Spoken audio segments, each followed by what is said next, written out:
Thank you for viewing the teacher. My name is Shelley. My name is Bishop David Jordan. We are here with the Heat Show. Please like and share. It is another day. So, on Facebook, with another episode of Replay If this is your first time being in the chat, please, please, in the step and with us before, please click the link. We appreciate you. Love you. Can you hear me, Bishop?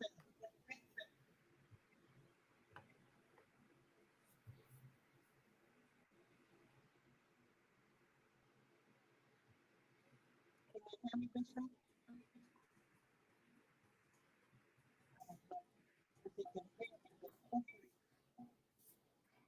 If you're talking, I cannot hear you. Can y'all hear Gil?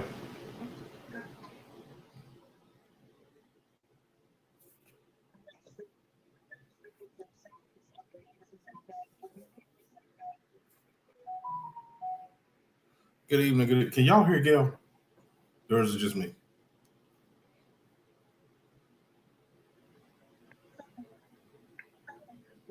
No, can't hear you. Gil, we can't hear you. We don't know what you're saying. We have no idea what you're saying. You're still talking, but we don't know what you're saying.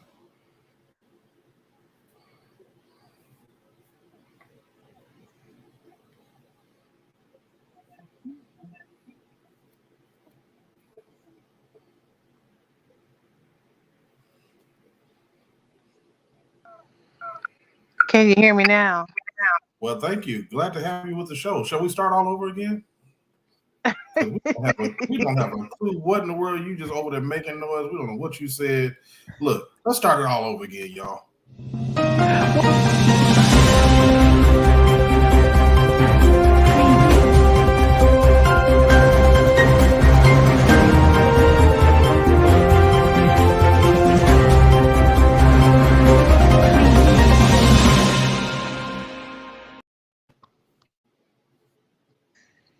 Good evening. My name is Shouting Gail. This is when you know the show is live and not edited.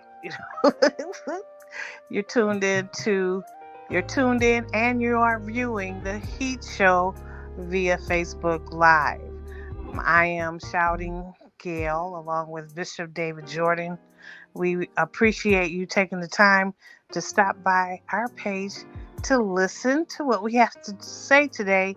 Today is another day that we are grateful that the Lord has allowed us to come back with another show. If it's your first time viewing, please put a number 1 in the chat. If you've been here before viewing our show, please put an A, a letter A, and we appreciate that. Welcome to everyone.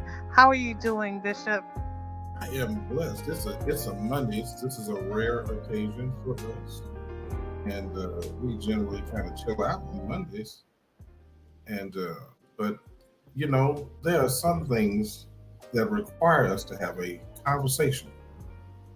And so this just happens to be one of those things that's requiring a conversation. You know, and so we back to finish this conversation. I thought it was good last night, but apparently there is more to be said. Bishop, we always have something to say. You know, we never run out of things to say. I think sometime we run out of time. But here we are again with another session of the Heat Show. We want to say good evening to everyone that is in the chat. Those of you that are viewing this show, please like and share. We would appreciate that. That would help us out a whole lot if you like and share. Although you may enjoy the Heat Show, someone else may enjoy the Heat Show as well. Oh, and don't forget our people over on YouTube. Welcome YouTube people.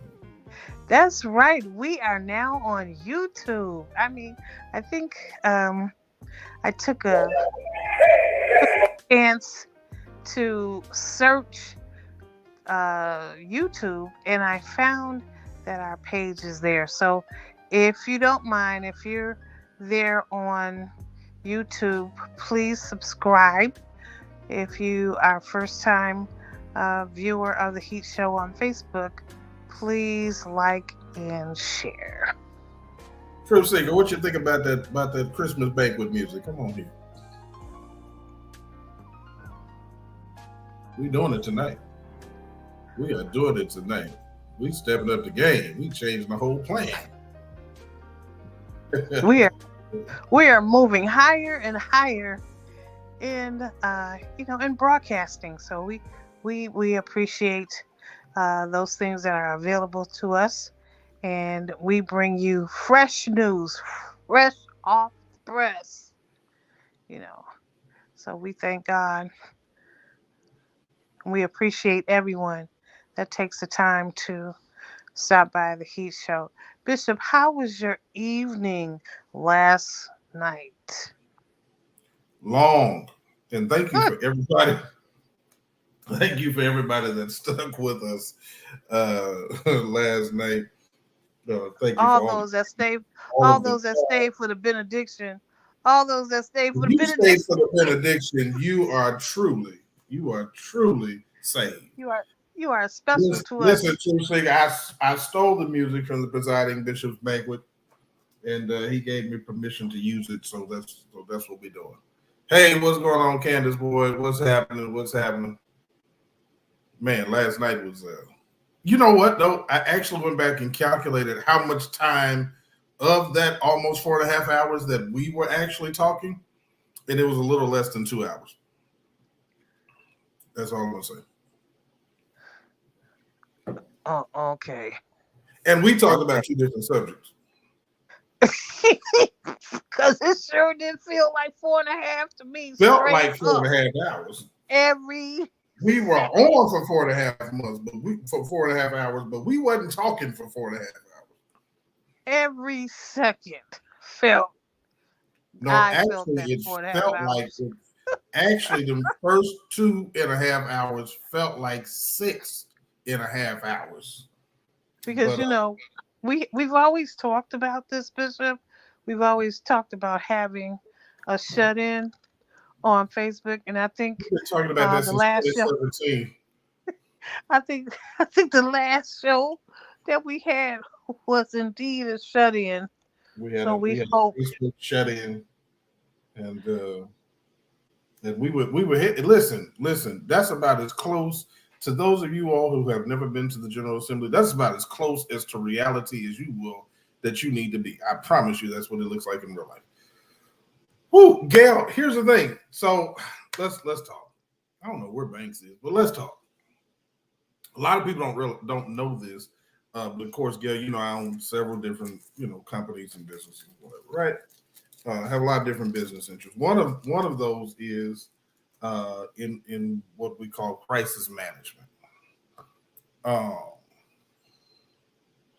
and do a show every night during the during the convocation. We may have to do that. It's going to be something to talk about. I promise.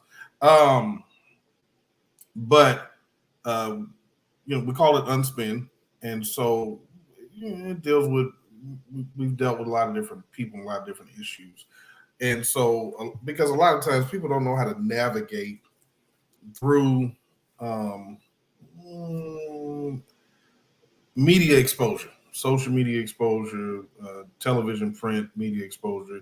You have experience in the radio sector and television. I have experience in television, social media sector. You have experience in social media sector. So a lot of times when we're talking, we're talking from both professional and just life experience. Even though we're talking about church issues, we were having a discussion earlier today about this Bishop Whitehead thing. Man, everybody who's watching should know me and Gail do not feel the same on the subject in some areas. Okay. But Gail, you know me. You know if I'm going to talk about it, I'm going to go and get all of the information that I can possibly find on the subject before I start talking about it. I'm going to look at everything. I'm going to see everything. And when I talk about it, um, I'm going to have the information that I feel like I need to have a proper conversation about it. I reached out and had a conversation with some of you all may know him as Dr. Rashad Ritchie, indisputable podcast, huge podcaster, part of the TYT, the Turks family there, and was sharing with him some things that I had seen and some information that I had found out. And I said I would have this conversation. This is Nicole, evangelist prophetess, reached out to me today. Said, Bishop, you need to see this. I think she was trying to convince me. I think she was trying to make sure I knew it all. You need to have the information because you may be uninformed, Bishop. You may be uninformed, and I don't want you out here looking crazy. Out here needs Facebook, YouTube streets, and you ain't got all of this good information. So I said to her, I said, okay, I saw the video. I had seen it actually earlier, and I said, okay, we'll have a conversation about it. And she said, I'm ready to talk. So Nicole Pride Young is in here ready to talk. Look at her laughing. Now look at her laughing. Y'all see, I ain't gonna show y'all our text messages, but I'm telling you, she came ready to talk tonight. And so in addition to that video and all the other things, since then, the woman that was in the video has done an interview. She said her one and only interview, she did it with Larry Reed on Larry Reed Live, just about 5 hours ago. And Gail, she had a lot to say. It was very interesting. I'm not going to play it, but I will tell you what she had to say. And then we're going to talk about the other things. So here's what else I do know about the young ladies who went there. Now, Gail, what I didn't know last night, of course, you know, Bishop Whitehead has come out and said he believes that these people were put up to it by Dr. Larry Reed and by our friend, my brother, your little brother, King James. That's what he said. Okay. He says that because King has a relationship with one of them. Nicole is in the building. Yep, she on tonight, y'all. She actually here, and we're gonna let her talk. But so here's the thing. So because our little brother knows one of the people, he assumed that that's what that was about. Larry said that he did not know either of the women at all. He said he didn't know either of the women at all. And that was, and the woman said she didn't know him either. About 45 minutes into the interview, actually the interview was not 45 minutes, about 45 minutes into that live. What's going on, Overseer Johnson? What's happening with you? You're going to have to get in tonight, man. You're going to have to get in tonight because I am curious what you think. And the people need to hear what the Overseer thinks tonight. Only 2 rules. You cannot fall asleep. And you cannot filibuster all night long. But I want you to say something. Because y'all know 2 preachers get together. One of them is going to talk. But let me finish setting this up, Gil. So 45 minutes, approximately 45 minutes in, Larry Reed said something that was very interesting to me. And y'all know I like Larry. I really do like Larry. Respect him, have a lot of good thoughts about him. Um, don't always agree. We don't always have the same position on particular stories, but we are not in the same segment.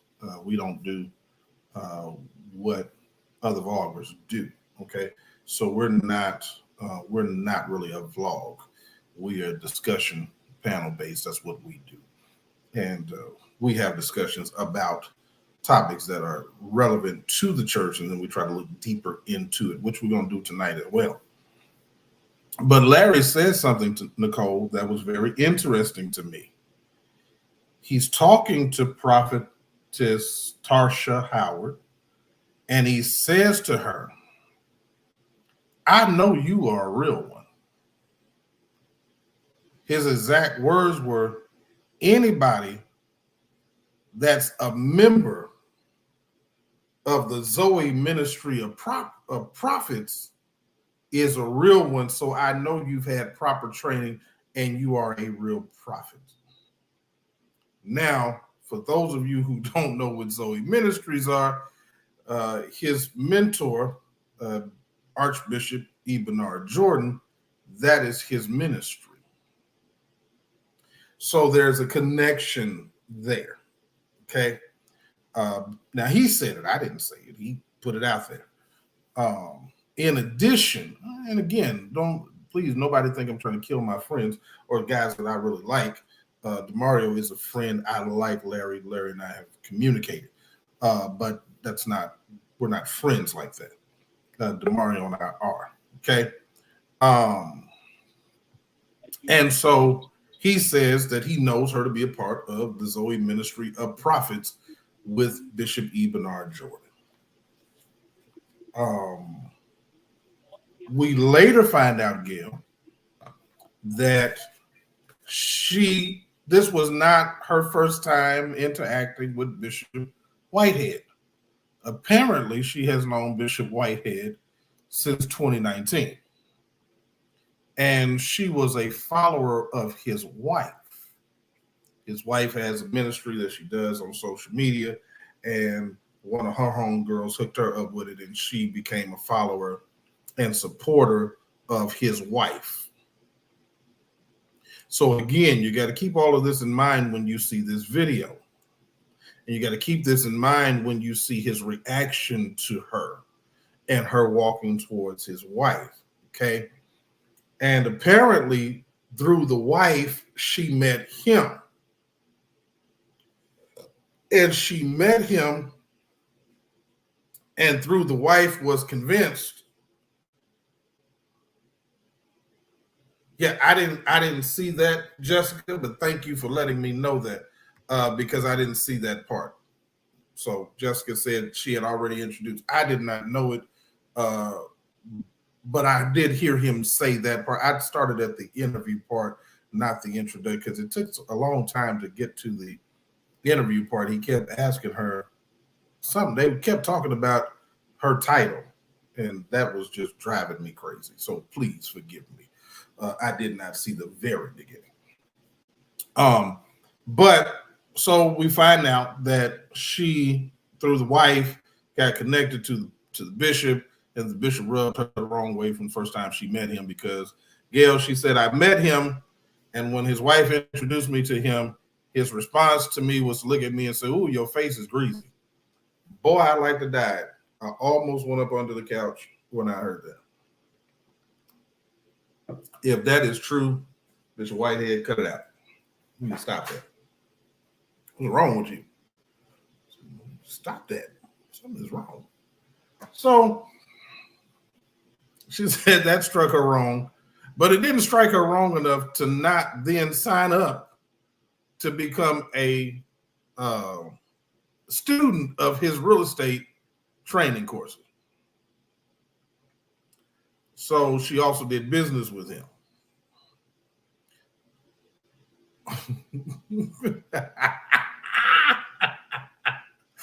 Woo! So she on True Singing got me rolling already. So she also did business with the man.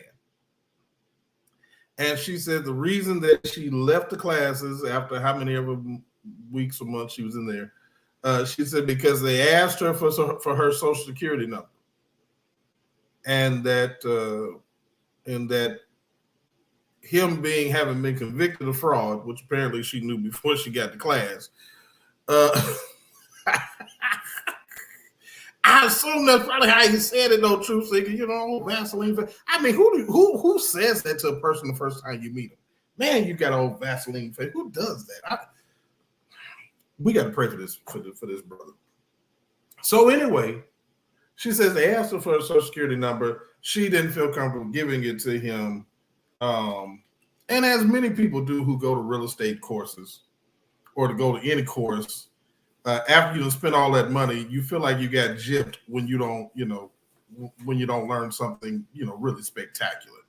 And basically, she said she learned all the stuff she could learn on Google or whatever the case may be. And she said it was contradictory to what her pastor was teaching.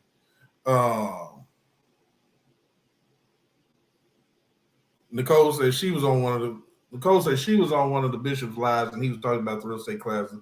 Someone asked him, did he have a background license for real estate, and he got mad. I can believe that. He does not have a license. I know that. He's not a real estate agent or anything of that nature. But hey, listen. Is anybody old enough to remember Carlton Sheets? Remember the real estate guru Carlton Sheets used to come on in the middle of the night with the no money down real estate program. He was selling them programs for years. He became a multimillionaire. I think he ended up being worth like 30, 40, 50 million dollars selling these no money down real estate training courses. That's basically what he's doing. That's what he does. Okay. So it is what it is. You buy it, you bought it, and whatever you get. Anybody remember Rich Dad, Poor Dad? And he was selling real estate courses and people were buying them. And then anybody remember Trump University that we know was a fraud? Come on. So people do that kind of stuff. Okay. And if you buy into it, yeah. Obviously, yeah. Remember him? Shoot. Now, full disclosure, I bought one of Carlton Sheets programs almost 30 years ago. And it did have some information in it, and I made some money. So just full disclosure, the white man was telling the truth. But that was before anybody was talking about no money down programs and all this other stuff. Now everybody talks about it. It's all the same stuff.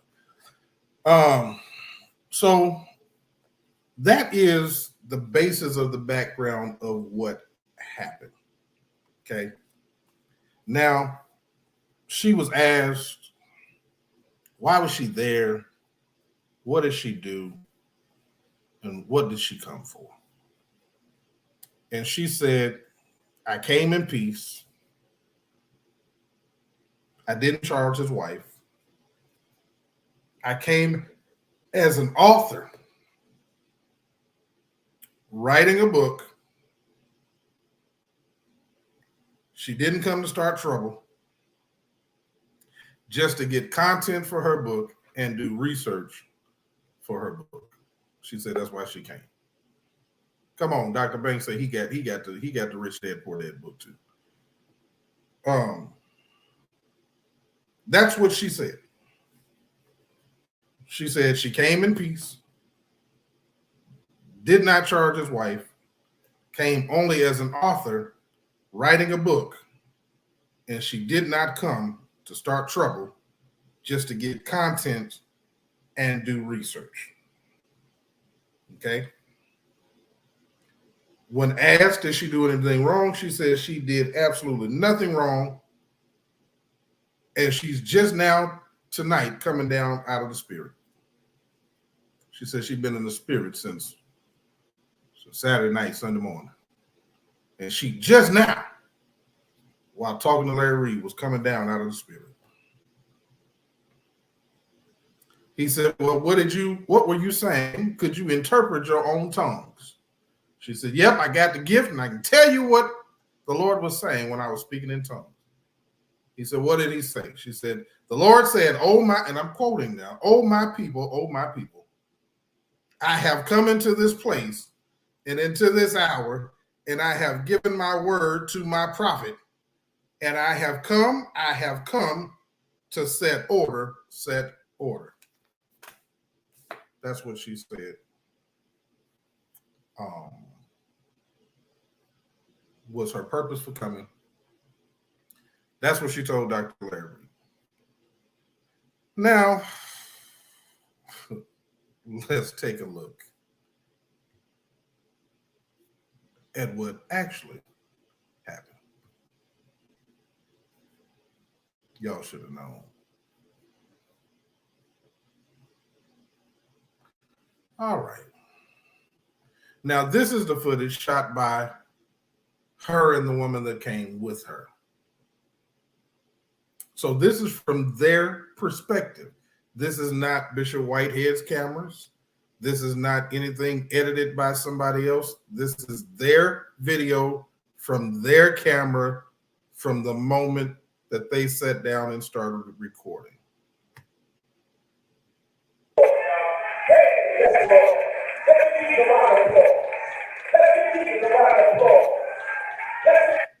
Now, pause, because during this moment, what you don't see off camera, you see it on Bishop White's camera that I'll show you later.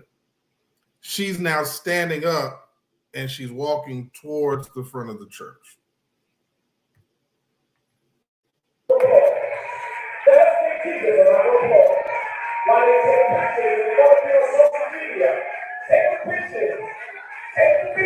Okay, y'all see her? She's over here in the left-hand corner. This is where she's at now. Okay?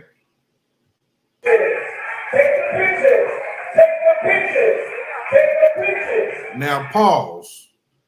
Okay, if you look over here to the right of the wall, you'll see what looks like to be a gold chair with a red backing. Y'all see that right over here where this woman is standing in the black. Okay, right in front of her is his wife. That is where his wife is at. Okay.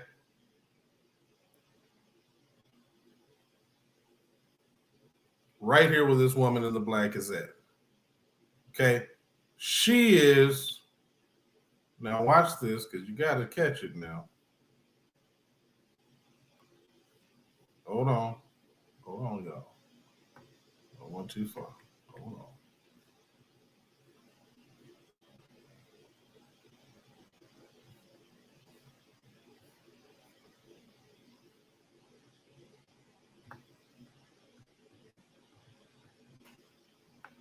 Okay. All right. Okay. All right. Y'all see these two gold chairs right here? Right there on the wall, right here to the right. These two gold chairs, his wife is sitting in the smaller one. Okay, the woman that she knows, the person that she knows.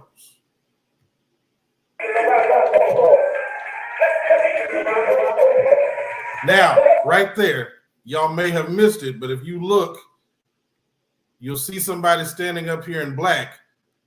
Right there with the blonde hair is his wife, who's standing holding his baby. Standing holding his baby. Okay? You got to pay attention to these things.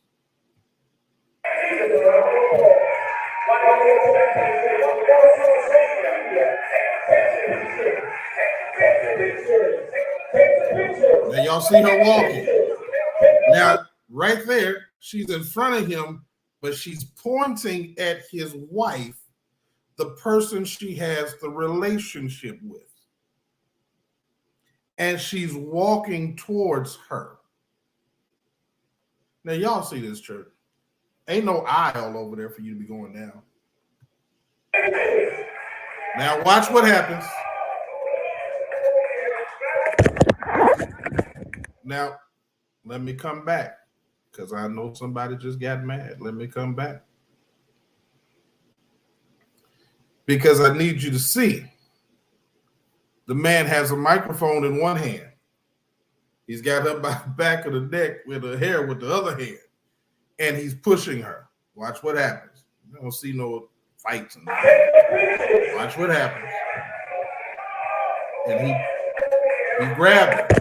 Okay, he's grabbed the hair, he's grabbed the jacket, he's grabbed it all.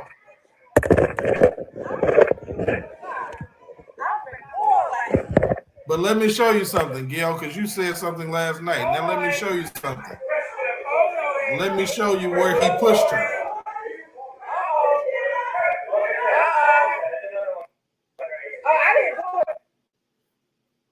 That's where he pushed her to. The police, who he hired, Gail. Remember last night you said he needed security?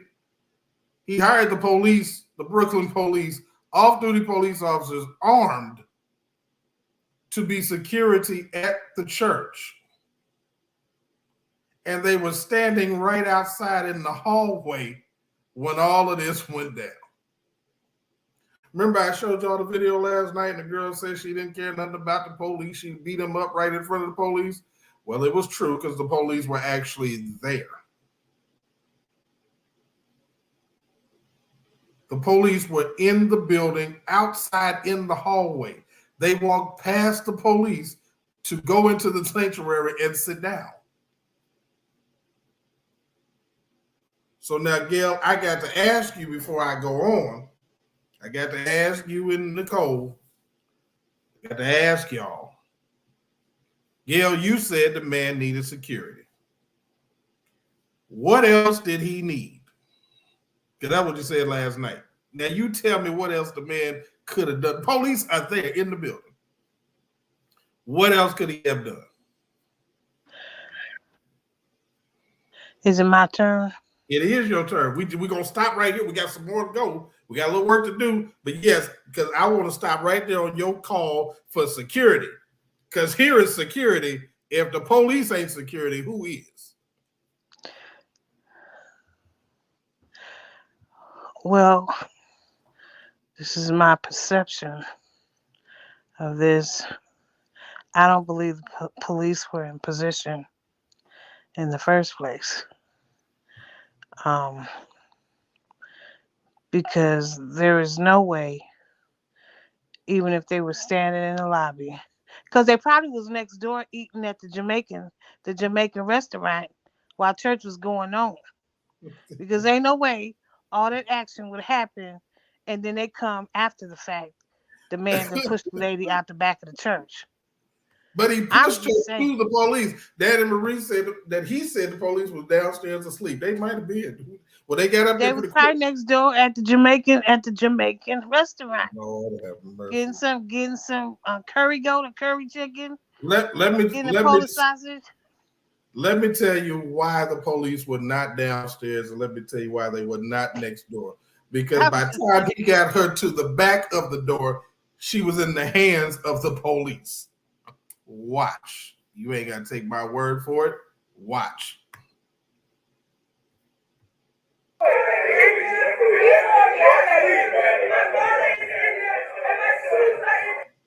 She ain't even left the door of the sanctuary, and she's in the hands of the police.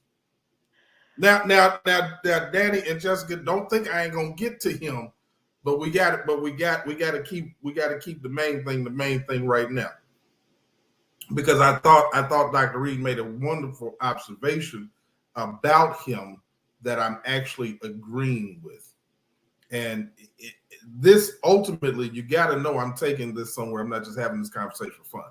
Okay, Gail, now what? Now what? Now what? The man, you said he needed to get security. He got it. Well, they weren't in position. They weren't they weren't at their post. Can I say something, Bishop? That's why you here, girl. Come on. But how does Whitehead know that they were downstairs asleep? And if they heard all that ruckus, why they didn't come? Because I know for down here in Dallas, they hear all that ruckus, they gonna come in and shut it down or whatever. So they might have thought it was the Holy Ghost. I don't think they had enough time to answer that question. Honestly, I don't think they had enough time. I don't think he was waiting on the police to come get her, because actually, when you look at another video, you will see that he was actually correct.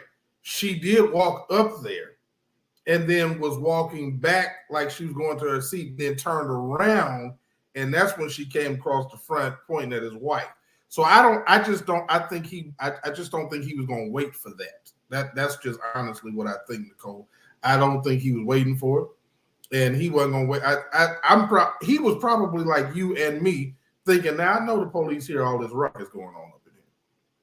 Well, they probably thought it was some kind of black church thing, you know. That's what I was just getting ready to say. How in the world would they have known? And y'all up there talking about, thank you, Jesus, give Jesus a hand. I mean, what the police supposed to do with that? They don't know that y'all in there fighting. Come and look and see what's going on. Why? Y'all, they probably speak in tongues every week. Hey, the police probably don't know what them folk up there doing. They're speaking in tongues every week. They're supposed to be at their post, so they were probably outside taking a smoke or whatever. That's right. Eating donuts. Trey said it. He said they thought they was in the spirit. How they supposed to know? She's speaking in tongues. He's speaking in tongues. Everybody yelling and screaming. How you supposed to know what's going on with that? Well, I'm not gonna lie. I don't care for him because I see the little crook. I do. I see that little crookery in him. And I'm just gonna say, had he grabbed me around the neck, now she, going for the wife out, or had he grabbed me around the neck, they would have had me in handcuffs. I'm not gonna lie. I'm just keeping it real. I'm keeping it real. He too short to reach for your neck. It ain't no. He too short. No. Yeah, I am 5'11". I am 5'11". That lady was pretty tall too. She's pretty tall and big too. You saw him on his tiptoes trying to get her. But here's the thing. Here's the thing though. At the end of the day, you would have never ended up in that situation because you would have never walked into a church in the middle of a service. The service had been going on for over an hour, and you walk in and just jump up and just start talking. That's not gonna happen.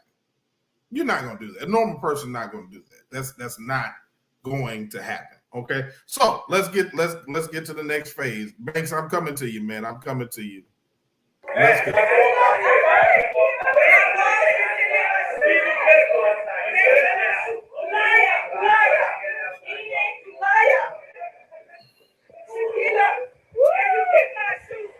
Well, the officer said I can't go. I've seen everything. I have it all on recording. Now listen, she done took her shoes off to prophesy. You know she was ready to say some stuff. Come on here. Take your shoes off. She was on holy ground. I saw him in the hallway, one sandal. Anyway. She was on holy ground. The man said, why you take your shoes off? She was on holy ground. Come on here. Y'all are tripping. Good God Almighty. The police asking her to bag up out their face. Nope, I need my stuff. See, we got to. Ooh, Jesus. Okay, see, he remind me of Barney Fife. So he was wrong, officer. He had no right.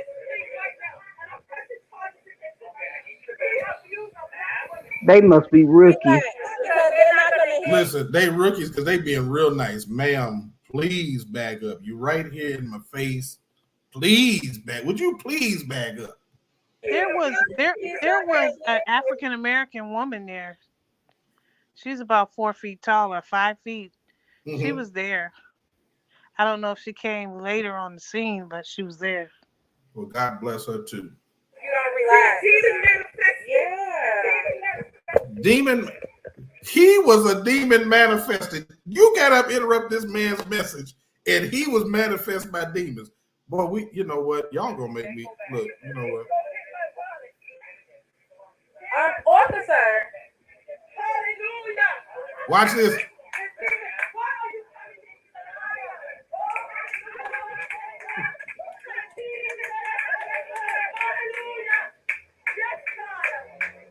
So the woman is asking her, why did you do that? Why did you come here? Why are you here? And she said, hallelujah. Thank you, Jesus. What? Boy. But why she didn't run up to protect the first lady? She got all that in her, that gangster. Oh, but see, She waited till she got to the door. when you see his video, when you saw the girl's camera go down, looked like it was showing the bottom of the chair and all that. That's because the big old black girl in front of her turned around and took a swing. Yeah, it seemed like she dropped the phone. She got the phone knocked out of her hand, and she didn't want no parts of that. That y'all see that girl? Oh my God, you don't want no parts of that. I promise you. That's a big girl. The big girl. They call her ma'am. He just grabbed her by. I have the video. I have the video. I have the video. I have the video. I have the video.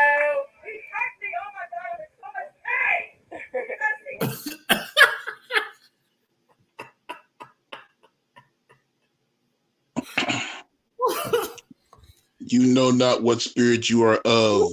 Banks, her friend couldn't even keep from laughing when she said, "He hurt me. I'm in so much pain." Hallelujah. What? Yeah, she looks it. But The Bishop, spirit of foolery. but Bishop, when he grabbed her by her neck, the back of her neck, he wears a lot of jewelry.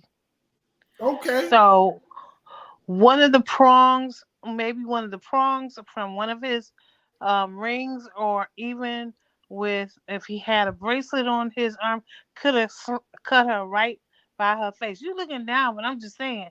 I mean, that can't happen. That can happen. Gail, you play stupid games. You win stupid I ain't prizes. playing no games. I ain't playing no games. He was wearing rings like a pimp. So Probably a dollar store ring. no, they probably cost some money. Regardless of the They probably man, cost probably real gold. regardless of the value of his rings or whatever, anybody ever been to a club and got a little froggy, the bouncer's putting you out. And if you get hurt in the process, you're bad. What are the consequences for walking in the church and starting a mess in the middle of a man's ministry while he's preaching? What else could you do? I'm still trying to figure that out. Danny Marie, you may be right, but I'm still saying play stupid games.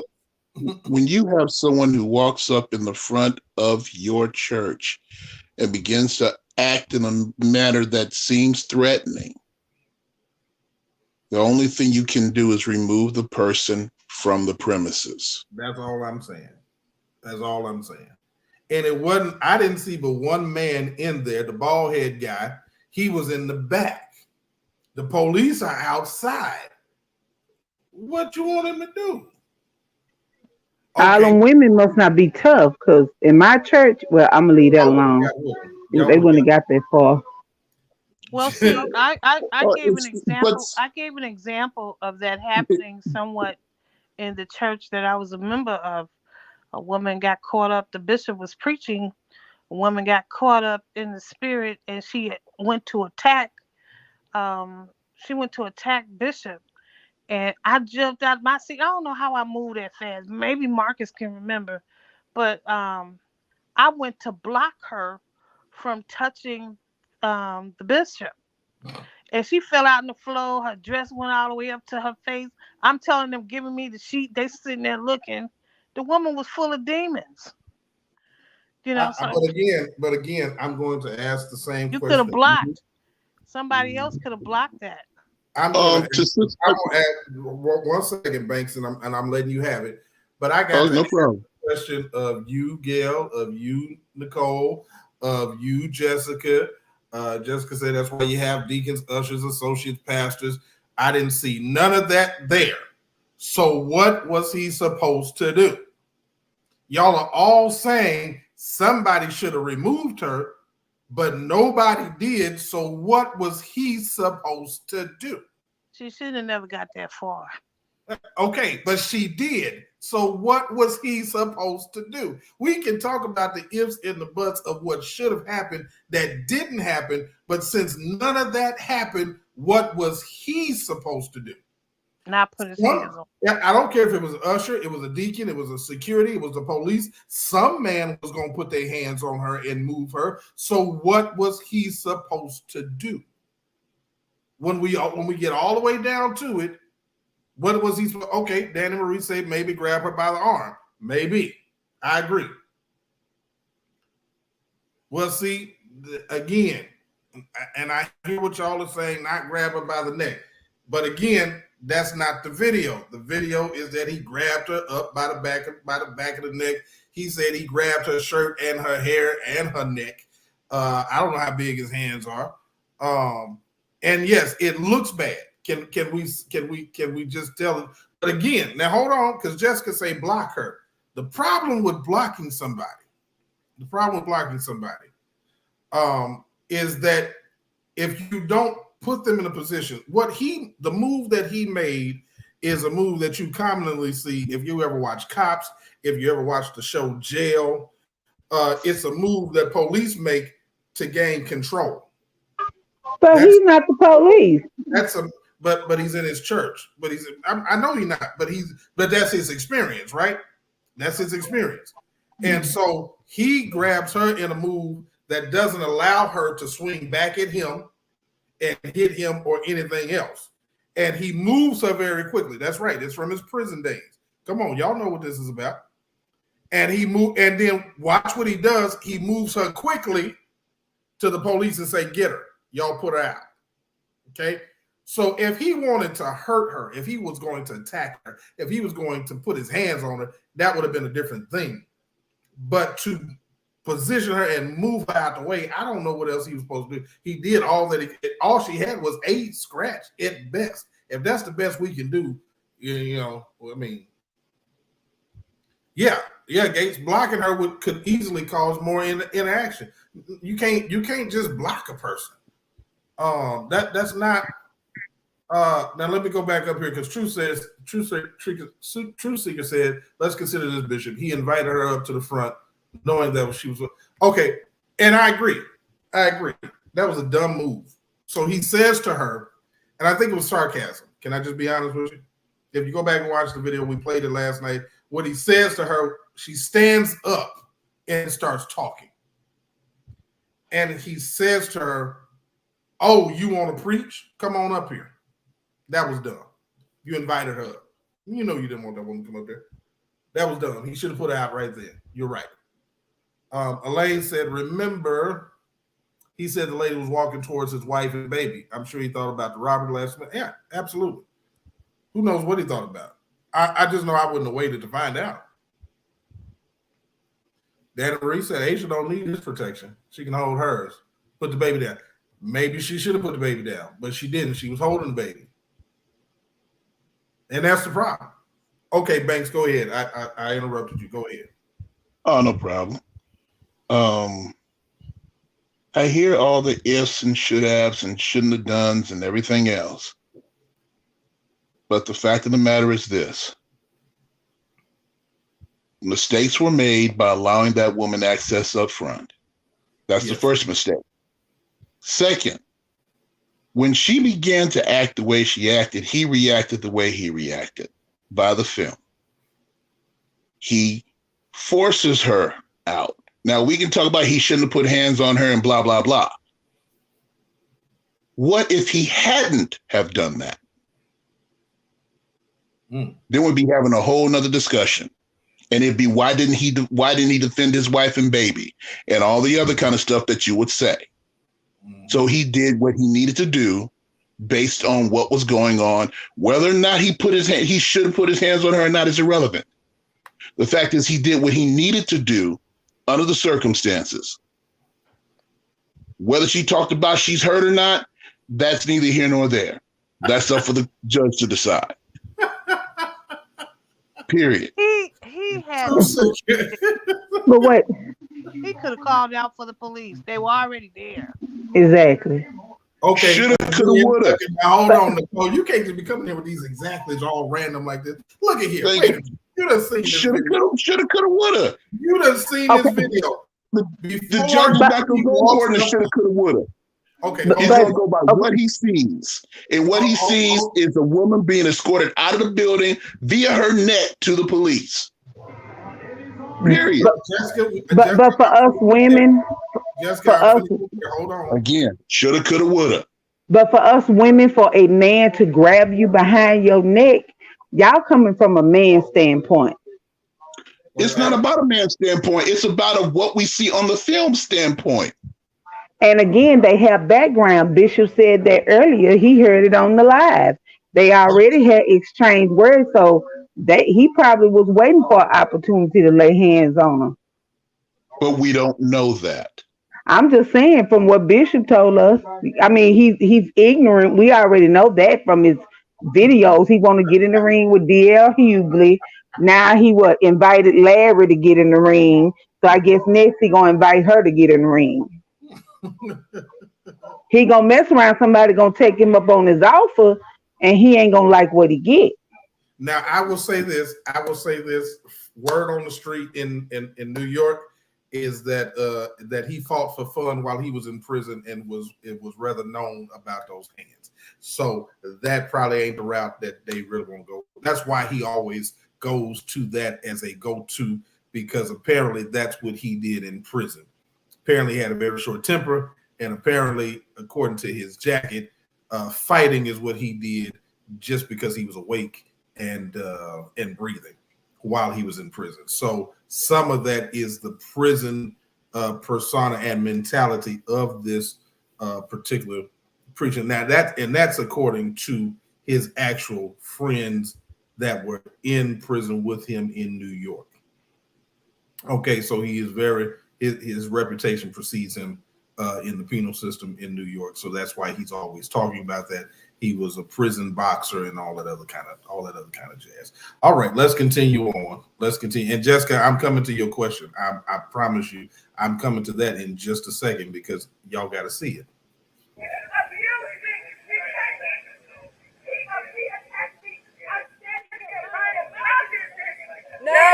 She said she was standing there minding her business and he attacked her out of nowhere.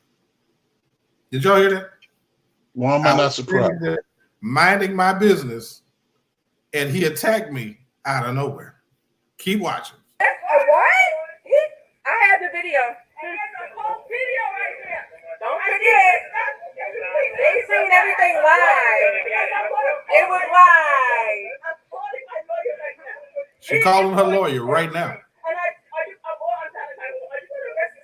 No, they're 911 because I don't think they're gonna do anything. No, he just put his hands on me. Where your phone at? Where your phone? It's in my wallet. I'm bleeding. Oh my God. Can you please go get my wallet? Wait, I'm bleeding. I'm bleeding. All right, relax. Can you please? I had all of my credit card and everything in here.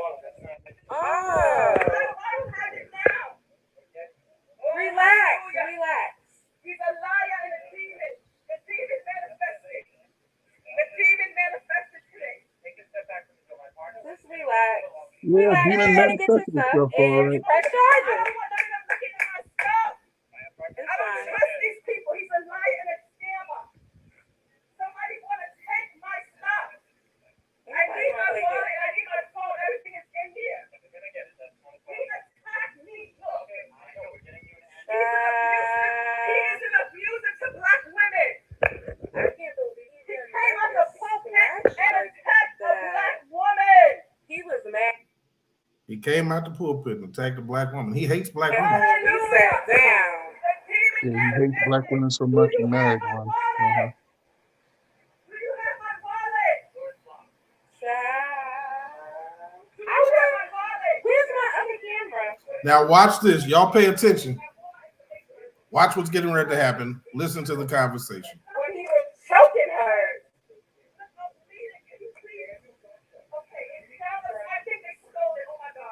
No, they didn't steal it.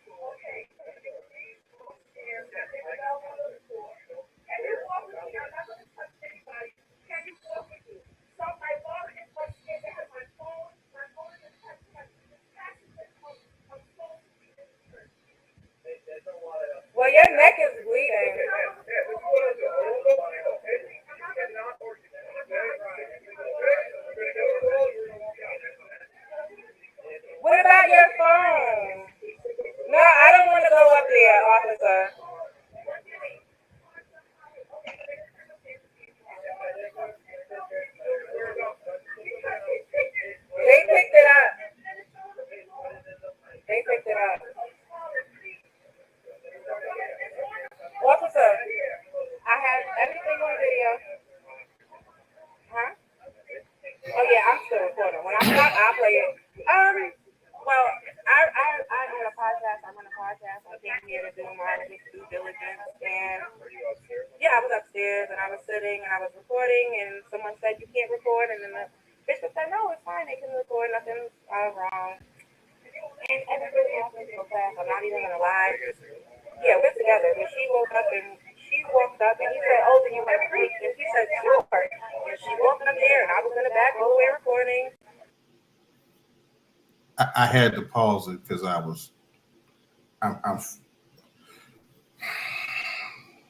Do y'all hear this? Listen to the narrative. Listen to the narrative. They ask her, "Why are you here?" She says, "I have a podcast. I'm a vlogger. We came here to get content." And we sat down and everything was good. And I just started recording. And somebody from the church walked up to them and said, "You can't record in here." That's where the ruckus starts. That's when this woman stands up. So that's when you see on the video where he starts saying, "No, it's fine. Let them record. Let them do what they came here to do. They came here for this. They came here to get let them get the pictures. Let them get the video. Let them do what they came to do." And he says to her, "Do you want to preach?" Now, what this woman said to the police, y'all just heard her say it to the police. Well, he came very nicely and asked her, did she want to preach? And did she come to preach? And she said, "Yes, I came to preach." And she walked up there very nicely. And then he attacked her.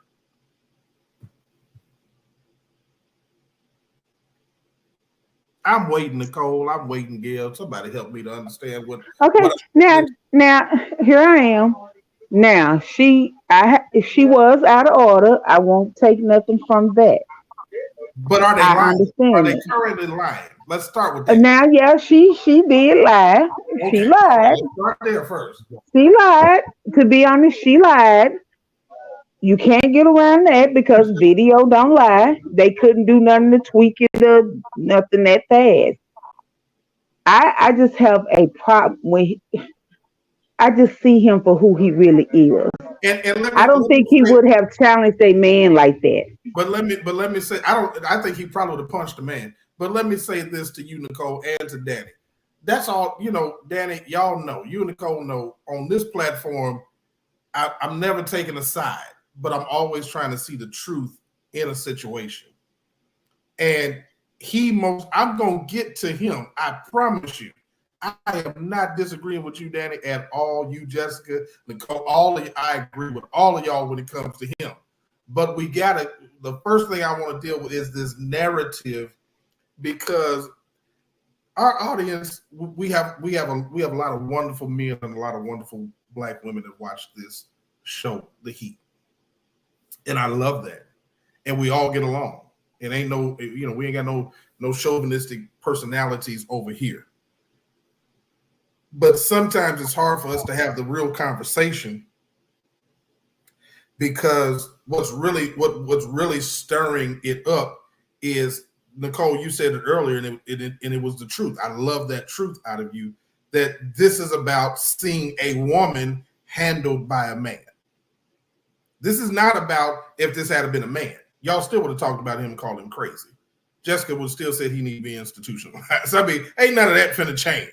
If it had been a man, y'all would have said it. If it had been an old man, grown man, young man, no man, y'all would have still said something wrong with him, right? So let's separate what we think about him. And that's what I said last night.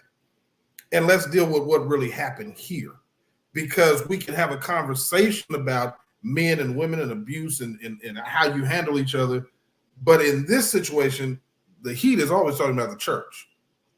And my problem is that nobody's paying attention to the fact that these people left their house, got together in a car with someone else with the intention to go to a church that you are not a member of a man that you already don't like by her own interview, a man that you don't think nothing about by your own interview. and you tell Larry Reed, I went there because I'm an author and I went to get research for my book. You need to know research. You've known this man since 2019. What research and content did you need that day? But keep paying attention because she's going to tell the police, Nicole, something different than what she told Larry Reed. Now, her friend just told the truth, but wait until you hear what she has to say. Okay, may I say something? Please. All right. He is supposed to be the priest of the house. He should have been able to pick up that spirit on her. Oh, here we go. I mean, he should have. He's the priest of the house. Here we go. He didn't have to pick up a spirit. He knew the woman, and he knew what they came there to do. He need no Okay, spirit well, to tell him that.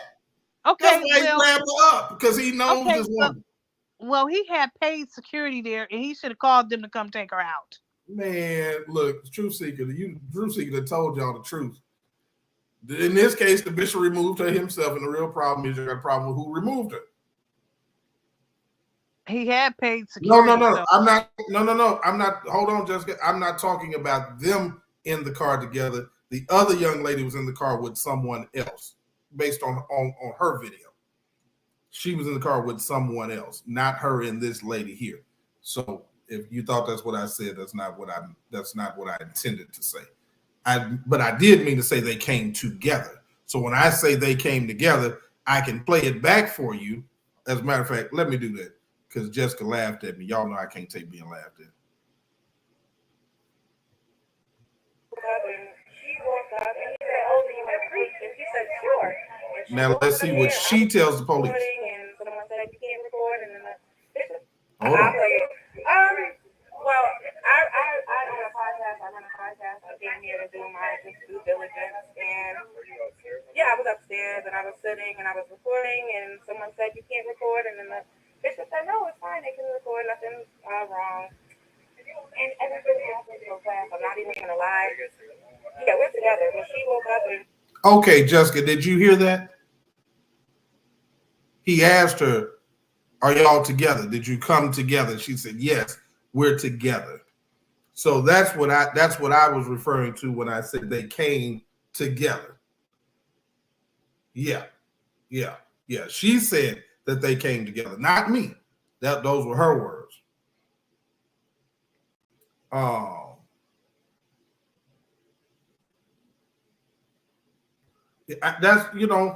That's all I'm saying, Dan Marie. If you choose to go into this environment, you know you don't like the man, you know the man don't like you. He said that from the first time he met you and called you greasy face. I don't know what else you thought was going to happen.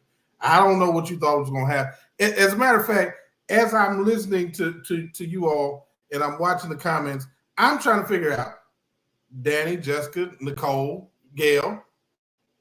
Now y'all say don't take rocket scientists. If y'all watching him and y'all know that he's not all the way together mentally stable, what do you think that your mind would tell you is going to happen if you go to this man's church, stand up in the middle of him preaching, and start going off? What response do you think gonna happen? Well, see, I might show up just to get on his nerve and won't move. Come on. Danny Marie said she needed to come. Yeah, she just said she just came out the spirit about 3 hours ago. So, ma'am, let's go on. Let's keep boy, because I want y'all to hear what she said. Oh, do you want to preach? Sure. All the way recording. I don't know. I looked down for half a second, and the next thing I looked up, and he was choking her, dragging her like up the aisle.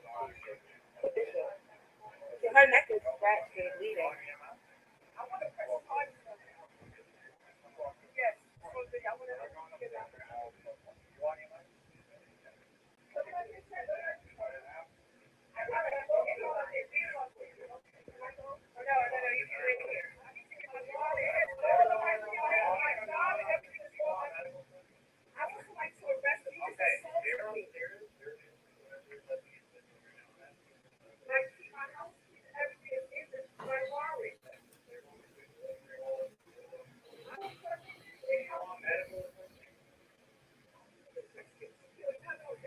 I have the video.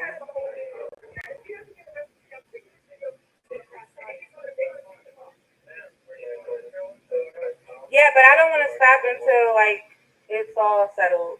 Honestly. Now, Banks, what just happened was the police, for the 5th time, has asked her to see the video. And she, for the 5th time, has told the 3rd police officer, I'm not going to stop recording right now, but when I get through with this, then I'll let you see the video. And my phone is live. I'm live, and this one is recording. I have it on both. No. I'll show it when I'm done. I just love when people tell the police what they gonna do. What they gonna do? Now, mind you, she recording on her phone and the other phone. Mm-hmm. This is.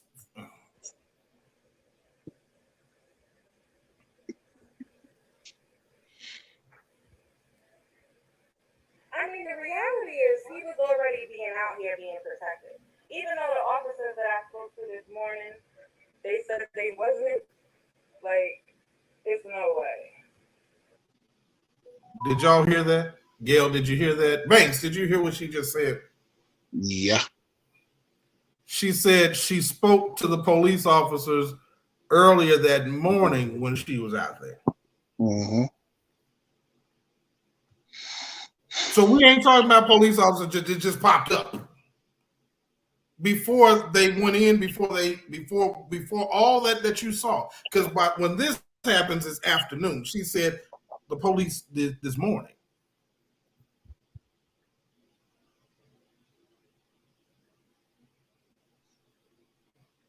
That's it. I agree. See, you gotta pay attention. That y'all, that's why I do it like this, because you gotta hear what people really saying before we say, oh well, it's exactly what was said. No, no. I didn't expect it to. You see how he spoke to his wife? Child. When he realized we was sitting in the back, he went crazy on her. Are you kidding? Now y'all hear that? When he saw them come in, he said something to his wife. Because those are her friends. They know him. This was not an unknown entity. These people know each other. And this was on purpose. Keep watching what's said to the police. Oh my goodness.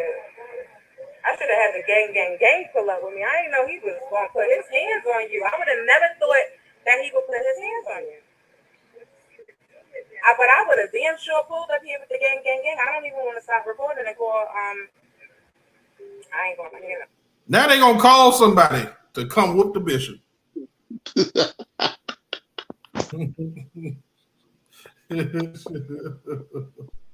You can't make this up. Anything for likes and numbers. Crazy. You can't make this up. Well, actually, he knew something was gonna pop up, so he just didn't know when it was gonna happen. He knew something was gonna pop up. Well, Jessica, they didn't have to ask the police whether or not they were there to protect him, because that's why you hire security, right? So you gotta ask them, are you here to protect? Of course they're here to protect him. They were hired off duty. Oh. Now listen, Jessica, you supposed to call your husband. A man do that to you, call your husband. Call and watch what your husband do. See, here's my point, Jessica. Here is my point. Grace and peace, Dr. Smith. Good to see you tonight, sir. We just having fun tonight. This is a fun show tonight. But here's my point, Jessica. Just like you would expect your husband to do something. If you're holding your baby and your husband wait for some woman to walk up on you, you need to have a different conversation with your husband. For real. And I don't believe your husband would do that. Your husband gonna take care of you. Yeah, and that's what you're supposed to do. Listen. I said it last night. I'm not letting nobody walk up on mine, and I don't expect any man would let anybody walk up on theirs. You don't have in 2022. We don't have time to find out what your intentions are. We don't have time to try to figure out what are your intentions when you walk up on me. As a matter of fact, if P&B Rock had that same mentality, he might not be dead today. You can't just let folk walk up on you. Now, maybe that's just where I'm from, though.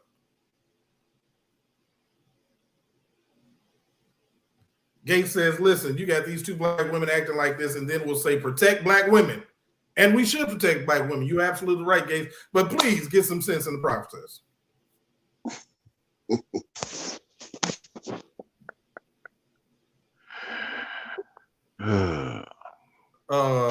Say what? I don't know what churches he been to, Doc. I don't know what churches he been to. People don't just be handing out their baby in the church these days. But okay, I got you. I mean, what I've difference seen it. She was holding the baby. What difference does it make? Mm-hmm. Dan Marie said, first of all, my significant other ain't co-signing on me going up in there. Thank you. Thank you. And there you have it. Thank you. Now listen, let me tell you something. Now, smart man, when you call him, he's gonna be mad. He's gonna have to deal with the brother. But at the same time, he's gonna say to you, what was you even doing over there? Why did you go over there? Ain't nobody answering that question. My husband would tell me, didn't I tell you not to take your crazy butt up in there? Your husband said, Nicole, what you go up in there for? I ain't getting in there. Well, I told him what you said.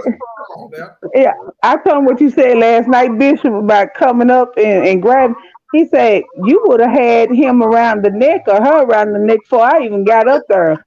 I punched him. Yeah, he right. That's what I'm saying. I mean, but anybody is going to do that. So whoever is standing in that position ain't going for that. That's really just the whole point. Right. Dr. Okay, Smith said Bishop, can I say? Right. Bishop, may I say? No. Go ahead. You can say whatever. You know that. Just imagine, and I don't mean no harm, Evangelist Nicole. Yes, ma'am. Now we're in the same setting. Now imagine Evangelist Nicole is walking across there. She would have had him in a headlock. She would have been dragging him while he trying to push her to the back. True. That wouldn't even happen. But again, let me say this. All of the wonderful women who are watching this show and who are on this show tonight and who are in the comments would have never done that. They would never walk into a church, stand up in the middle of somebody preaching and start calling them liars and speaking in tongues and then cussing them out. Y'all ain't doing that. Y'all can't even comprehend really that environment because you would not do it. I don't see Nicole doing it. I don't see Jessica doing it. I don't see Danny doing it. I don't see Gail doing it. He almost stalled on that one. He almost. I had to think about Gail. Gail is a question mark. Gail is a question mark. He had a delayed response. I like to hope Gail wouldn't do that. Yeah, have to think about that for a second. Well, Bishop, I have a situation. Yeah. Currently, mm-hmm. I have a friend that he's like a little brother. He's kind of special needs. His pastor called me a witch because I threatened to call Adult Protective Service on him for holding my play brother's food stamp card. Right. So he called me a witch and said he'll see me. I said, you tell that warlock, I said, he don't want this. So I'm just saying, long as he don't clown me face to face, I won't clown him. But if my daddy said, well, you show out at, that's where you get it at. So that's where you get it at. That's where you but I'm not gonna go to his church and just straight up clown. But look at if he Jalen coming in with look at Jalen coming in with this LA stuff. Why you snitching though? Come on, Jalen. Jalen don't know why you snitching though. You out here, cause you out cause he here ain't got no business. He trying to take advantage. snitching. Listen. Let me tell you something. I'm a firm believer. I do not go anywhere without people who either I hear trust you, me. Jessica. Just let me say. I'm gonna just say it like that. This is not what you want to run up on. I promise you, at any given point in time, Saints me or be nobody packing. you see with me, you don't want to just run up on us like that. That's not the way you're going. That's a bad idea. That's just. But I just want to know, Bishop, why you took a little delay saying my name? Because Gail, you know what? Let me go back to the video.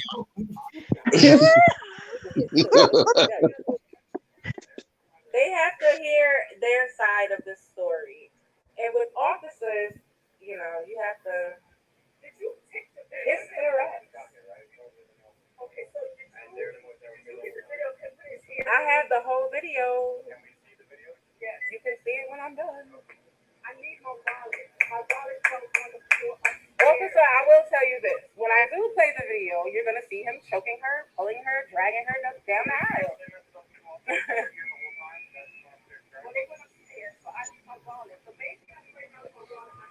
Did y'all know that's the 6th time they done asked her for this video? Mm-hmm. They're not going to find it. And please, mind you, this is their video. I'm not playing the other videos. I could, but I'm just not. And I understand. Let me say this before I start back. I understand that they have friends. I understand they're probably very nice people to their friends or whatever the case may be. But what we're talking about is the narrative and the church. That is what's important to me, not these personal beefs, because I don't know any of these people, so it's not that big of a deal to me. I mean, personally, I don't have no dog in this fight.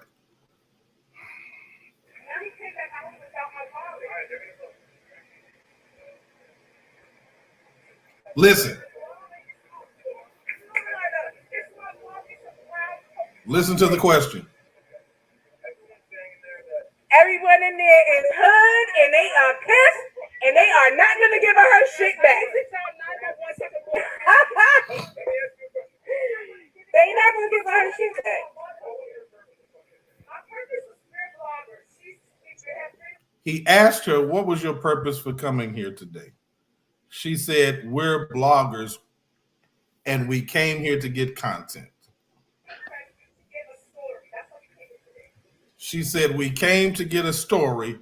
That's why we came here today. Now watch the police's response to that. So he says, oh, so you didn't come for service. She says, I really came for both. Now watch this church answer.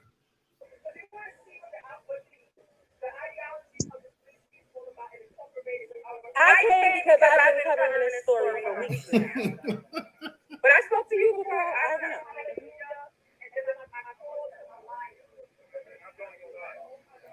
Okay, so he says, so how did this pop off?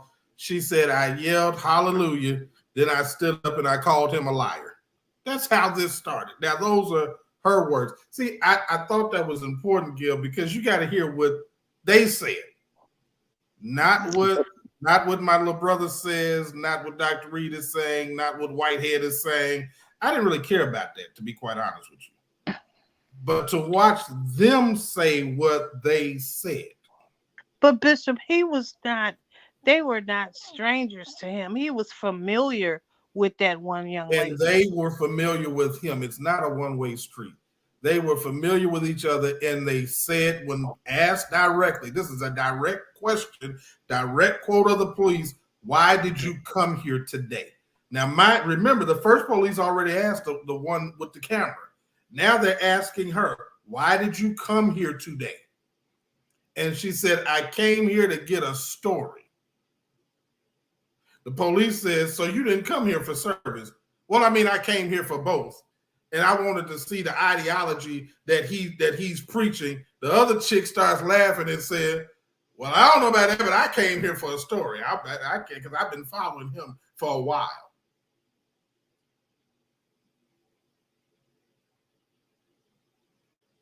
Absolutely. See, that's what I'm talking about. Oh, when you go to her other video, oh, she cussed the police. I played it last night. She cussed the police and then talked about how she would whoop him in front of the police. Okay? They didn't, this was not nothing about no speaking in tongues and I was up in heaven and I was in the third heaven and I'm just now coming down from the spirit. This wasn't about the Lord coming to bring order. How do you think the Lord comes to bring order in chaos? Let people talk That long wasn't the enough. Lord. Did I misread the scripture when the Bible said that God is not the author of confusion? That's what it says. Well, he How knew did you something was come to going to bring pop order with off. confusion? He knew something was going to pop off because he Why do said, you keep talking about him? Why do you keep talking about him? Repeat after me. Accountability is kryptonite to some women. I just don't understand why you keep talking about what he should. Now, wait a minute. Both of them are accountable for their actions. Both of them are. It's not just on him. Y'all know I love you. Gil, you got to help me. He is when where he he's was up there, supposed to he be. wasn't nowhere thinking about the Holy Ghost and Jesus and nothing. Because when he stood up and said, "Give Jesus a hand, give Jesus a What hand," do you he know knew something how was do you about. know he wasn't thinking about Jesus? He was in the middle He of wasn't. preaching. He knew something was about to pop off because he What saw is every your move she problem was with him? making. What is your problem with him? What is your problem with him? He is in his church, in his pulpit, preaching his sermon to his members on a Sunday morning, and two people walk into, and I quote, get a story, and you keep talking about him. He Am should I have had missing them something? removed. Y'all got to He help me should out. have had them. Somebody got to help me. I'm confused. He should have had them removed beforehand. Based on what? If he had did that, I would say, like, he putting people out the church. He didn't even give them a chance. He don't know why they came. Can I say something, Bishop? I know Yes, I'm you not can. going. Okay, now I'm outside looking in. Now the police are there, right? Mm-hmm. Could it have been that they called since she's saying he said something crazy to the wife? They got into it before Sunday. Yeah, we gonna pop up there. We gonna be there. So he could have called the police. I need you there because some crazy No, women that's could not pop what up. it was. He's hired them ever since the robbery. He hired off-duty police officers. They're there every Sunday. Well, they didn't do a good job. I'm sorry. But if you listen to what she said, I could play it back. She said it for the second time while this young lady was talking. She said, "Well, I talked to you this morning." She had already asked them were they there to protect him. So you already know something is going to pop off if you're asking are the police there to protect him. Yeah, they should have caught that clue, but they Why would didn't. you be asking that question? Now Banks, you got to deal with this because I ain't got nothing to do with this. You and Jessica now have a problem, and I want you to know that you and Jessica now have a problem because Jessica wants to know. Oh no, Minister Banks, no blank women know how to be accountable for our actions, but some black men don't. She wants you to know some black women know how to be accountable, but some black men don't, and I agree with that. However, I agree too. in this case. I don't believe this is about the black man. I just don't believe. But both are accountable for their behavior. That's all I'm saying. Well, you can't just lay blame on one person. But see, Gates, but see, Banks, that's where you and I disagree at because see, this is that Donald Trump, good people on both sides, where everybody got to be equally at fault. This man left his house, went to his church with his people, his members. They all sitting in there to be at that church, whatever that church is, on that Sunday morning. Now, I don't care what you think about the church. You can like the church, dislike the church. I don't even care what you think about him. It's not relevant to me. He ain't my cup of tea. I wouldn't go to his church. I wouldn't, there's a lot of things about him I'm not even interested in. This wouldn't even, y'all know this stuff don't even make it to this platform. However, why am I talking about this? Because we have to talk about the state of the church when the church believes that it's okay for people to walk in and just start yelling out when somebody's preaching. I don't care what you think about him. No, that's never okay. He should have rebuked her right there. In America, should that be okay? No, He it's not challenged her. okay. He should have rebuked her right then and told her to get out. He did. Well, He security said, was y'all downstairs remove her. eating. Security was downstairs eating at the Jamaican restaurant. Aren't they Gates closed? says people can't separate how they feel personally about him with what's actual reality. That's all I'm talking about, Gates. This is church. Mm. You decided, hey, this what regardless, this is this man's church. We don't care. I don't care if he ain't got but one person sitting in there. That one person sees him as their pastor. I don't really care about the rest of them. And Jessica, that's what I'm talking about. That's where I'm really trying to bring this conversation to the respect of the church. Do y'all remember the last time somebody tried to do this to Creflo Dollar? Y'all remember what happened? I'll tell you what happened. He got shot and killed in World Changers Church in College Park, Georgia. I lived in Atlanta at that time. Yeah, I see what you're saying, but no, the church should never, God's house, should never be disrespected. And also, the bishop, well, that man should have showed temperance because not saying that we have to be so weak as believers of Christ, but I'm still like, I'm trying to just take the visual of him grabbing her by the neck. They're totally wrong. I'm not even in agreement with the foolery that they did. They were wrong, but again, But see, where Nicole, were that's the where I have women? that's where I have a problem when you bring in the but, because the sentence is they were wrong. That see again, when you play stupid games, you win stupid prizes. That's whether you in the church, the street. Go to the. Let me tell you this. Go to the courthouse and just stand up in the middle while the judge is doing what he's doing and just start yelling out. What you think gonna happen? Them bailiffs gonna point you to the door. They ain't gonna point you to the door. They're gonna grab you up and push you out the door. Yeah. Can you They're say not gonna point you. contempt They're of gonna court? grab you. They're not gonna play with you. Go walk into any Wendy's restaurant right now. Just go when y'all get off of here tonight. Go to Wendy's. If you in Texas, go to Whataburger. Go wherever they open it tonight. Jack in the Box. And just walk in there and start calling the manager old dog-faced liar and see what happens. See how long you're gonna stay in Jack in the Box. Just see. See, we understand that there is nowhere else in the world where you can just walk in a place and start talking crazy and ain't nobody gonna grab you. I remember a white woman walked into a Popeyes and started talking trash to the manager. Old boy came across that counter, grabbed that woman, took her outside, and body slammed her in the parking lot. Absolutely. But see, here's the thing, though, Jessica. Somebody still grabbed her. I don't know who. It may not have been Bishop Winans, but he ain't Bishop Winans. He ain't got 3,000 people sitting in his church. Is he still Bishop elect? Yeah, he's still Bishop elect. But see, we keep walking. Absolutely. And I was gonna bring that up. Remember, man got up on Bishop Patterson during the convocation, and Bishop Patterson checked him right then and there. And then it was the adjutants. But again, that's a different setting. The bottom line is somebody gonna jack you up. Okay, hold on, because Jessica said something. Oh, I was hoping somebody would say this, but the difference for Jack in the Box and the church is Jesus supposed to be in the church. All right. Oh, y'all finna make me do it. Oh, y'all finna. I love y'all. Know Bishop. Can I do it? Go right ahead. Not every church belongs to Jesus. Because I'm sitting thinking the same thing. You can call it the church, but is it really a church that belongs to Jesus or not? Or just somebody standing up there playing? Because a lot of these folk call themselves being called to God, and they ain't called to God. They call to themselves. Exactly.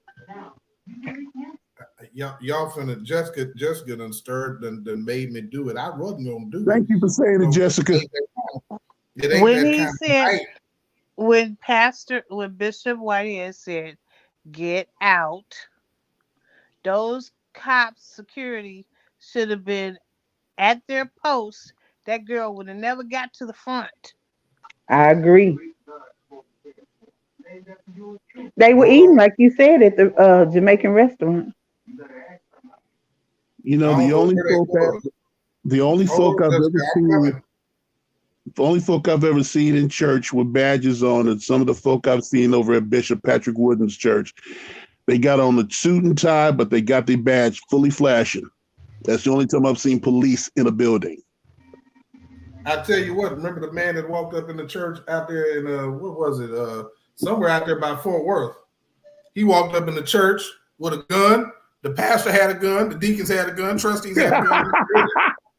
And he's dead today. Well, Why? Because they didn't wait to see what was going to happen. They didn't wait to see what was getting ready to the go. kingdom suffered violence. And what? now watch this. Watch this. John, chapter number 18. Jessica, you asked a great question. That's a great point. John, chapter number 18, Jesus' last known miracle before he goes to the cross. When you get to chapter number 18, you find out, verse number 7, they ask one more time, they asked, who are you looking for? And again, they replied, these are soldiers, we're looking for Jesus the Nazarene. This is Jesus. You talking about Jesus. I'm here. Verse number 8, Jesus said, I told you I'm him. And Jesus said, since I'm the one you want, let the rest of these go. Mm-hmm. He did this, watch this, to fulfill the scripture. Yep. I did not lose a single one of those you have given me. Talking about the disciples. Number 10, Jessica. Then Simon Peter drew a sword and slashed the ear off of Malchus, the high priest slave. Peter, my boy. Peter, my kind of dude. Mine too. Hey, we forgot something, Bishop. Huh? We forgot a couple of verses back where Jesus told them that they needed to, if you have a sword, carry it. You got a knife, carry it. And they said, we got two knives here. Jesus said it'll be enough. That's what he told them. See, here's the thing. Here's the thing. For somebody told us, and I don't know who this was. They were not from LA. But somebody told us, they were not from Watts, but somebody told us that you get soft when you get saved. And not everybody going just because they got saved. Everybody don't get soft when they get saved. That's true. People don't forget what it is when they get saved. No, they don't. And so you got to remember who Jesus hung out with. You got to remember after the resurrection, after the day of Pentecost, when he goes to Damascus Road, he doesn't go looking for the guy who says, when you come to church, oh, just be all kind and wonderful to everybody. No, he go get the killer. He wouldn't Yes, he did. Yes, he did. That would actually kill you for even saying Jesus. Mm-hmm. Yeah. He wouldn't got a killer. He didn't go just get a regular dude. Jesus didn't surround himself with regular dudes. That's not what that was. David was not a soft guy. No. He was a short guy, but he was not a soft guy. There you go, Ben. Ben said, I ain't lose any. You gave me. Come on. This is what I'm saying. That, we think that just because the misconception is that church is the soft, wonderful, loving public place that anybody can come into. Thank you, Jessica. I want to make sure I ain't lose you. That's right. Don't try me. I told you I got the t-shirts. Thou shalt not try me. I mean that 24/7. Don't get that twisted into believing that it's got something to do with salvation, and just because it's the church, you can walk in here and act a fool. No, you can't walk in the church and act a fool because it's church. Everybody in the church ain't going for that. Come on, Nicole said I can lay hands to pray and to slay. That's all I'm saying. I had to manhandle one dude myself who was acting a fool in the church, was messing with this special needs boy. Me and a couple others, we had to quickly escort him out. He kicked me in my leg, cracked my screen on my phone, but he was handled. So if pardon me for saying like this, you can't be a punk in the church. You can't be. That's why you got to watch and pray. Everybody don't come to church for spiritual reasons. And all that I'm saying is this was not a spiritual reason. Now, if we were talking about him grabbing somebody who was in the spirit, That would be one thing. Thank you, Jessica. Jessica said I was raised to have reverence and respect for the church. The parking lot is a different story. I'm with you. Listen, I tell folk all the time, there is a church me and a parking lot me. You got to figure out which one you want to know. Because they not the same person. Equal rights means equal lefts. Trust me, you do not want the parking lot, Bishop. Trust Listen, me. Gail will tell you. She done see me in the parking lot. I'm ready. I'm on go all the time in the parking lot. You know, I tell people all the time, don't let the collar and the cross fool you. That is not no. I appreciate those who say, "Hey, man, you got to have a better way to do things." You got to, and I can up until a point. This was out of order. And if I ever disagreed with Dr. Reed on anything, he said something. He said that his platform is for the LGBTQI. He had a lot of letters, and for women and for children. And he said his biggest problem was that he saw a black man putting his black hands, I'm quoting, on a black woman. And he has a black mom, two black sisters, two black daughters, and a black ex-wife. I've seen, let me tell you something. I've seen, I take, Gail, I take exception. Nicole, I take exception at those statements. Y'all are black women, but I'm gonna tell you right now, I take exception at those statements because I've really seen men as a child. I've seen men put their hands on women. I'm talking about really put their hands on women. And to me, we have come banks to a place to where we now equivocate and equate everything to the same thing. And it's not. Everything is not that thing that we're talking about when we say putting your hands on. Everything ain't the same thing. And we have to be careful trying to make everything bigger or deeper and not realize we've been caught in a narrative. I used the example earlier of those of us who grew up on WWF, not WWE, but WWF with Hulk Hogan and Andre the Giant. Yes, there is a difference. And the Ultimate Warrior. WWF. Yeah. And the Von Erich. Yeah, you see what I'm saying? The Von Erich. Y'all remember? Come on, Kevin and them. Kevin and Mike and Carrie. Auditorium. On you, you know. And so the biggest problem that I had was when I found out that wrestling wasn't real. And y'all remember when you first found that out and said that to somebody, and they was ready to fight you. They were ready to fight you.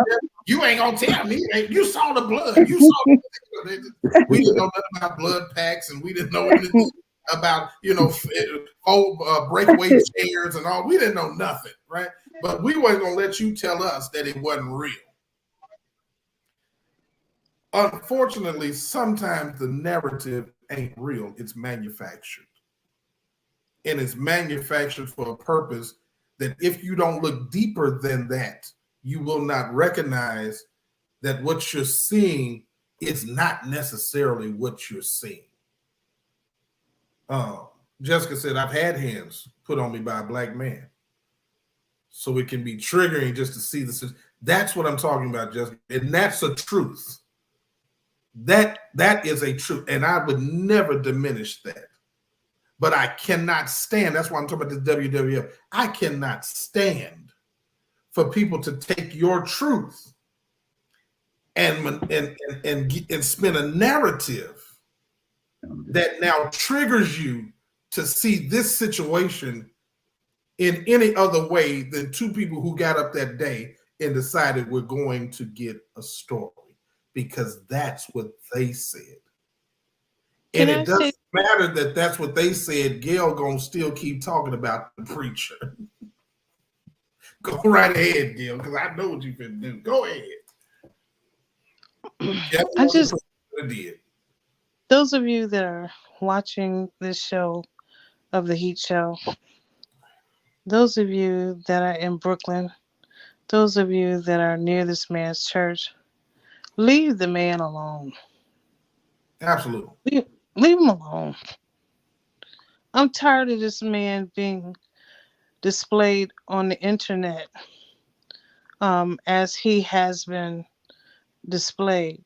And we only see bits and pieces of actually what happened through the whole service.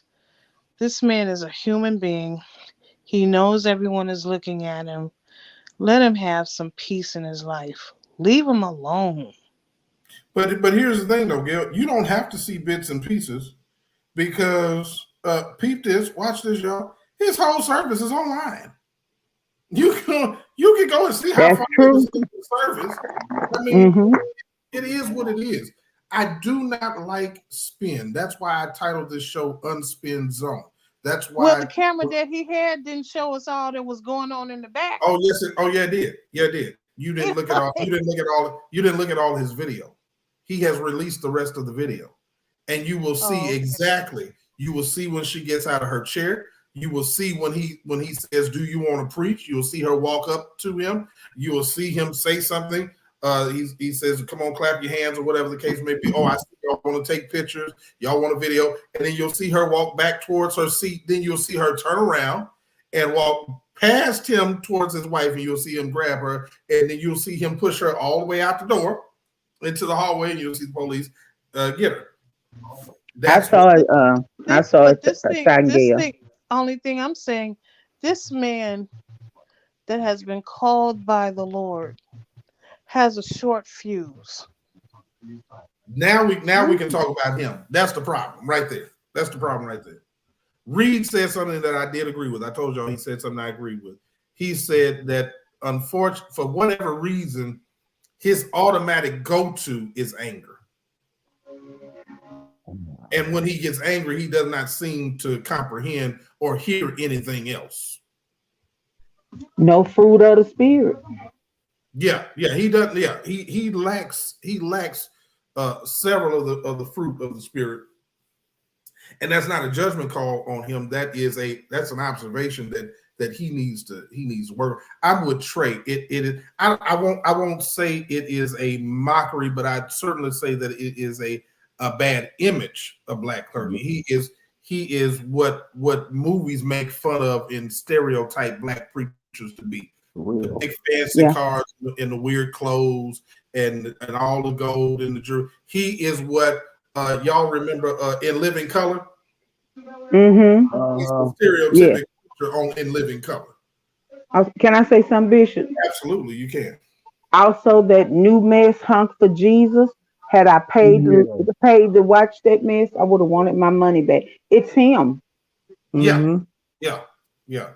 It unfortunately, I don't know if he cares of what people think of it. He may not. I don't know.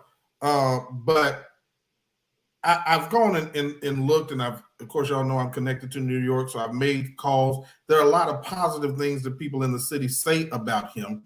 I do happen to know, of course, I used to be in the music business. I do know certain people in it.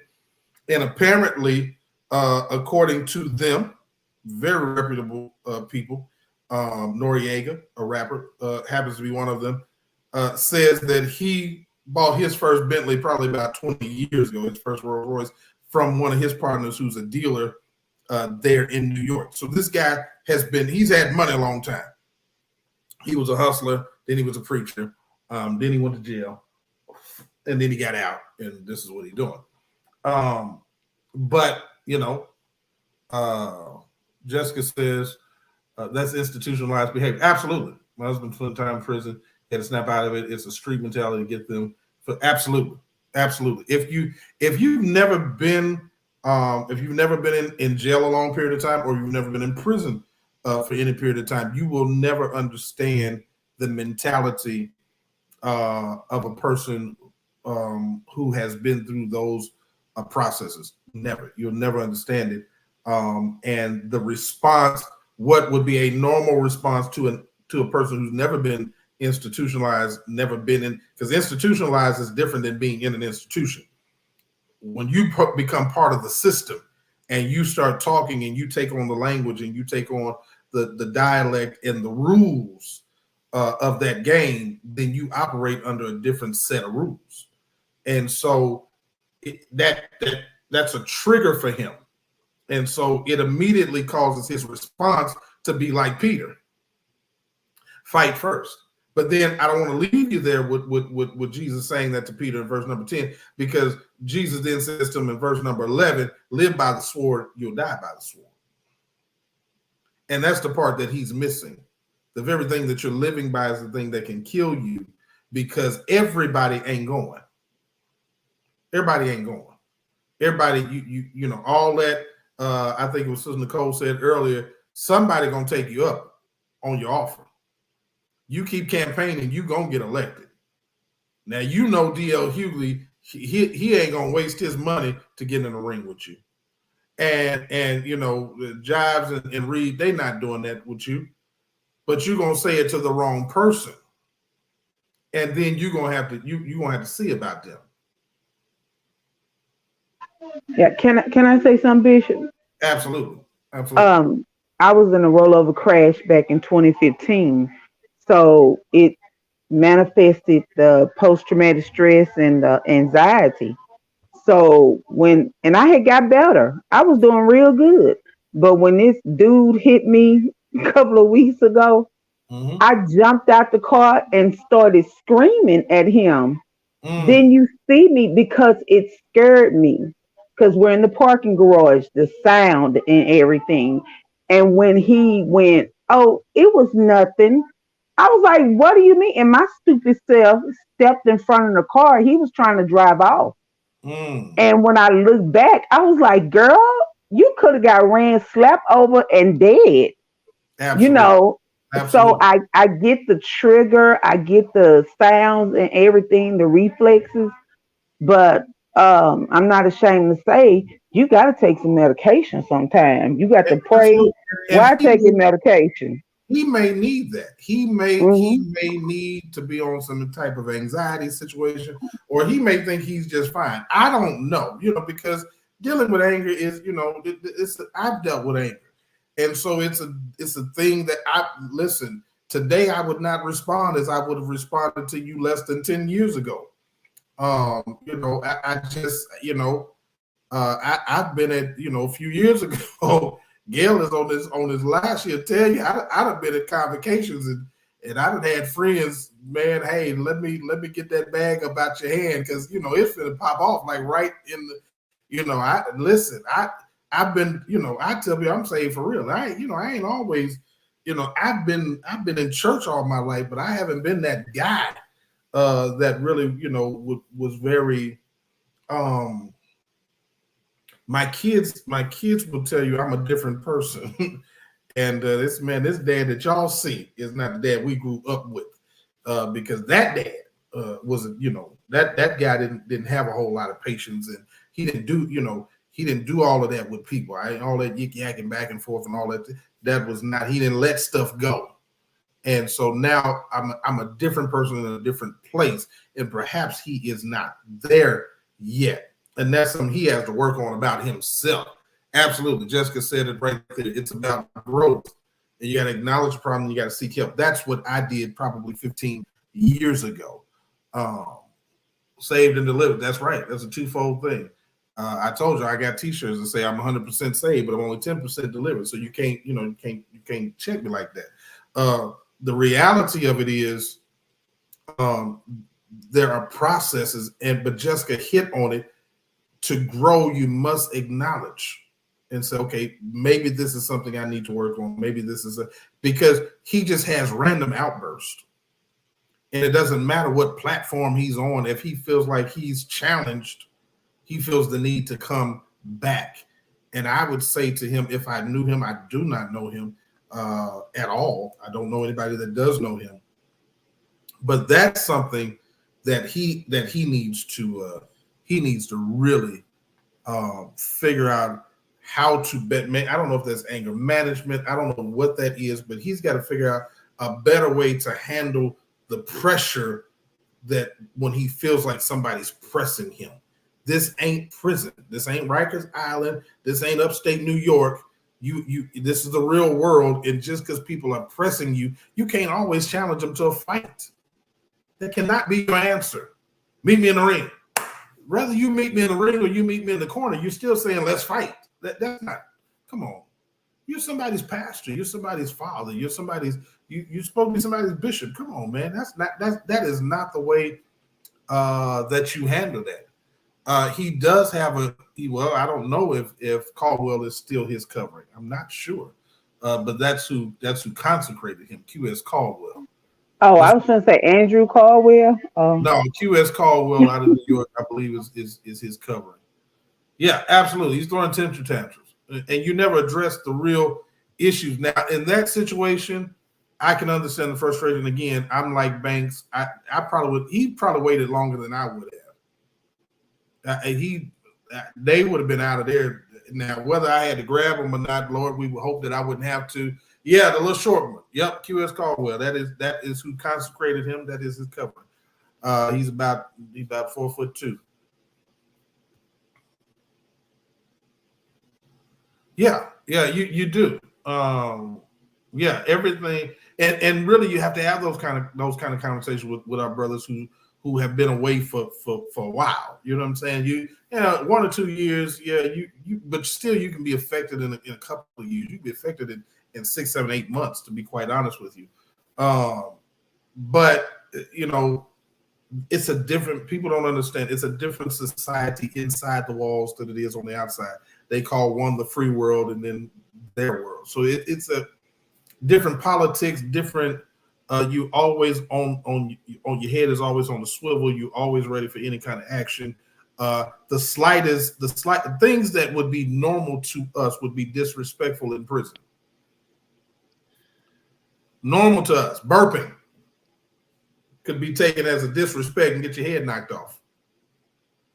You know, Well, Bishop, passing gas can get your head knocked off, get you killed. Can get you killed. may I say something, please? Absolutely. In defense of Bishop Whitehead, we as people in the body of Christ needs to pray for this young man. I'm sure there are some personal struggles with dealing with his anger and with people. We need to pray for him. I believe that he does have a ministry, but what I have been exposed to by seeing on the internet is the negative side. Mm-hmm. So I think with this gentleman, I believe he has the heart of the people.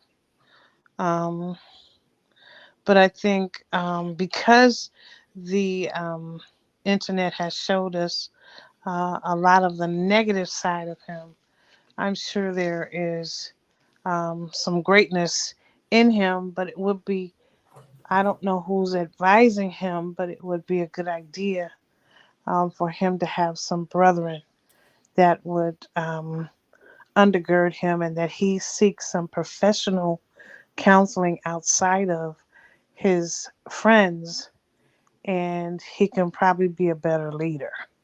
Can I say this? Let me say two things on what you just said.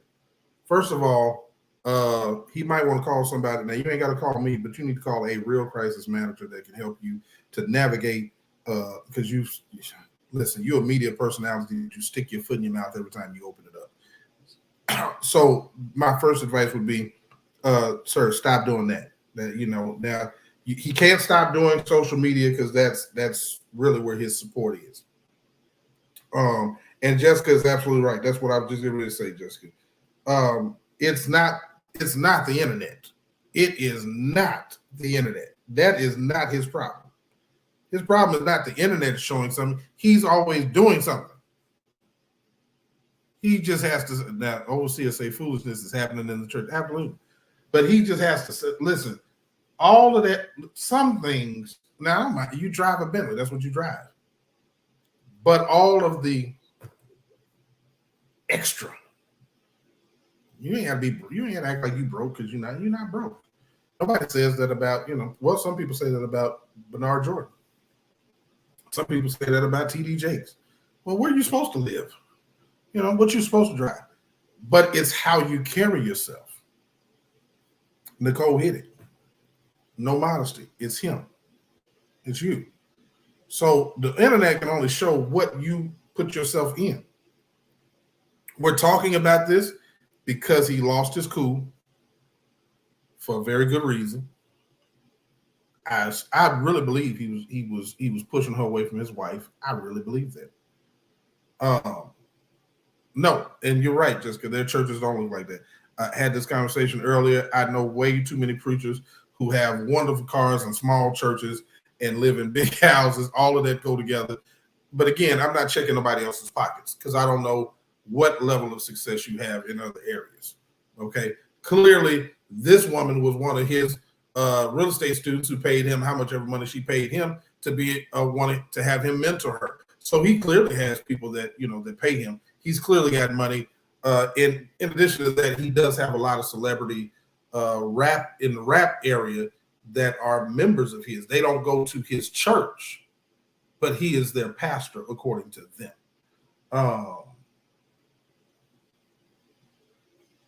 I don't think anybody's really now. What he does, though, I will say this: most of, from what I gather, his main ministry is about youth in that area. I think he's got some arts programs, some after school programs. I think that's what his focus is on in the community. And then I know that he is, I guess, the spiritual advisor, or was to to a lot. Now, this is according to those in New York who are in the environment, to a lot of rappers and things of that nature, because he did have a lot of credibility. He's got a lot of credibility in the prison system. And so kind of as an advisor or whatever. But, Overseer Johnson said, I had a family attack me on Facebook, then texting my phone and calling me a fake preacher, and that I'm just about money. See what I'm saying? Now, watch this. He says, I work to buy what I drive. Overseer Johnson has a wonderful Bentley. You don't know, and he paid for it. It's his. Okay, and he works, and he's not just a preacher. But even if he was, that would be fine too. He's got a wonderful church right there in El Paso, Texas. So when I tell you, I got friends who drive Bentleys. I really do. I know I've got many of them.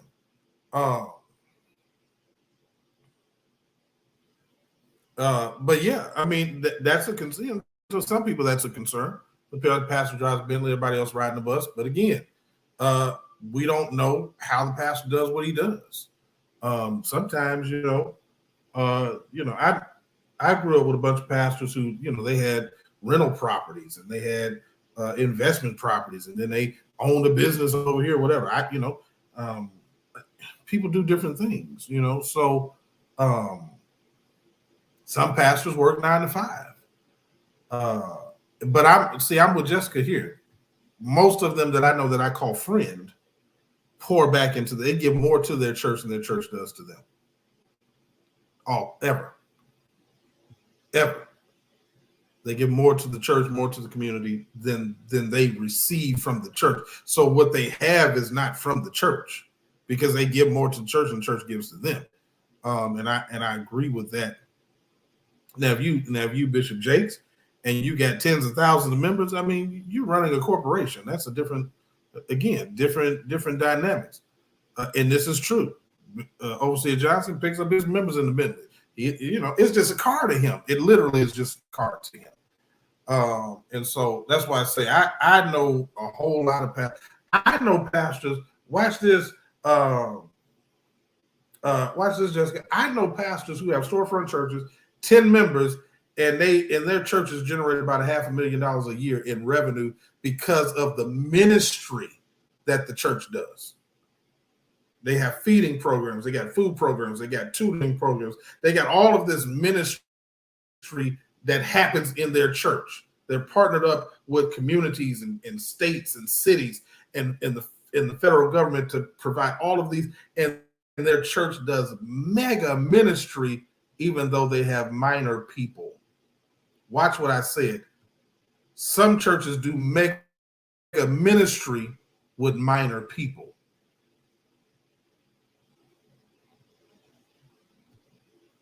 You got to know that there is a difference.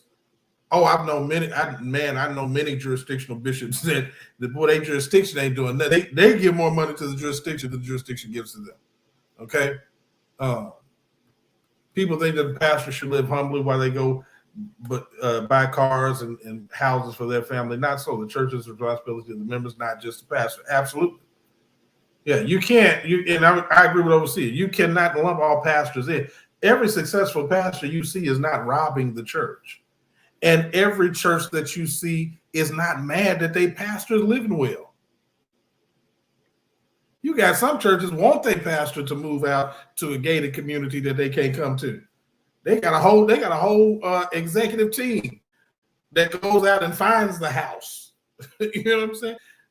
I remember one pastor was upset. As a matter of fact, his head elder was mad at the car he was driving and said, "Well, Bishop, we trying to get you this brand new S550 over here. Why won't you take it?" You know, you got some people that want to see their pastor live well, do well, be well. So everybody, you know, every time you see something, doesn't mean if his members don't have no problem with him showing up in the hood in that Bentley, then I ain't got no problem with it. That's between him and his members. If you still showing up, see, I don't have no judgment about him, other than the fact that he need to get that together with his attitude. But I do understand it. I mean, it is again. You got, pastors know people everywhere. You got all kinds of pastors everywhere. If the pastor is blessed, the people are blessed. Absolutely. Absolutely. I think it's absolutely necessary for us to understand what's really going on. Love that. One isolated incident to make all pastors look bad is short-sighted. Absolutely. These are the things that I wanted to bring out tonight. Now, let me tell you what the end of this story is. Okay? Tell y'all what the end of this story is. The end of this story is Bishop Whitehead was detained. He was not arrested. He was detained. He was detained pending charges. Okay? The charges after 2 hours were dropped. DA said, absolutely not. We're not going for that. She shouldn't even been there. They were both detained. They were both handcuffed. They were both taken down to the jail.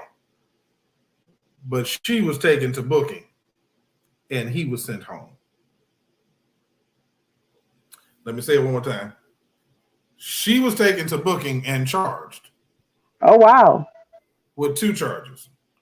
And he was sent home. Now, let me tell you what is the most serious charge that she has. First of all, she was charged with trespassing. That's normally something taken out by the church. Anybody, again, for those who do not understand that churches are not public places and you can. Actually, no, Jessica, I'm finished. I see, Jessica, you got to know I'm going to show you. You got to know I'm going to. You got to know I'm not going to play like that. Come on here. You got to know that I'm not going to play like that. I'm going to show you the actual charge so that you know it's not a made-up charge. Okay? Now, under New York state law, New York state law, there is a charge, Penal Code Section 24.21. It falls up under the disorderly conduct laws of the state of New York. Okay? It's a Class A misdemeanor. Okay? It's a real charge. And y'all should know. Now, Nicole, you know I'm going to show the paperwork. Bam. There it is Pull right the there. receipt. There it is right. You know I'm not gonna play around with it. Section 24.21, disruption or disturbance of a religious service, funeral, burial, or memorial service.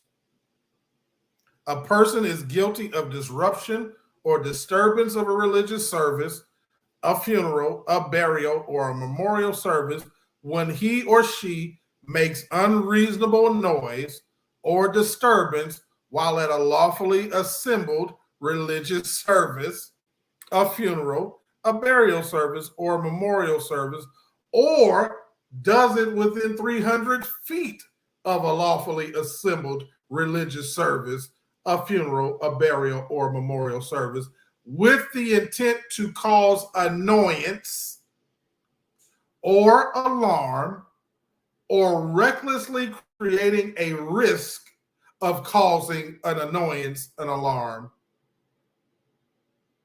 The disruption of or disturbance of a religious service, funeral, burial, or memorial service is a Class A misdemeanor in the state of New York. Jessica, you had to know that I was not just going to get up here and say it. That civil suit ain't going nowhere. Not nowhere. And once you are guilty of that, which, by the way, she is absolutely guilty of that, she gonna plead out. Let's just make that clear. She gonna plead guilty, and they're probably going to plead her down to just a regular disorderly conduct, give her a trespass, probably give her a protective order, and tell her to stay away from him and his church, probably for 3 to 5 years. That's probably what's going to happen. All of these cases get settled out. Okay. The whole point of this is to keep her away from him and to keep her away from that church. Now that's just a reality. Okay. But it is a real charge, and she really is guilty of it. I agree with that, Bishop. She's guilty, and her own video shows that Absolutely. she's guilty. Absolutely. Absolutely. You did indeed show up to a lawfully assembled religious service and cause an annoyance on purpose. And recklessly. Reckless simply means it's a legal term that means without regard for.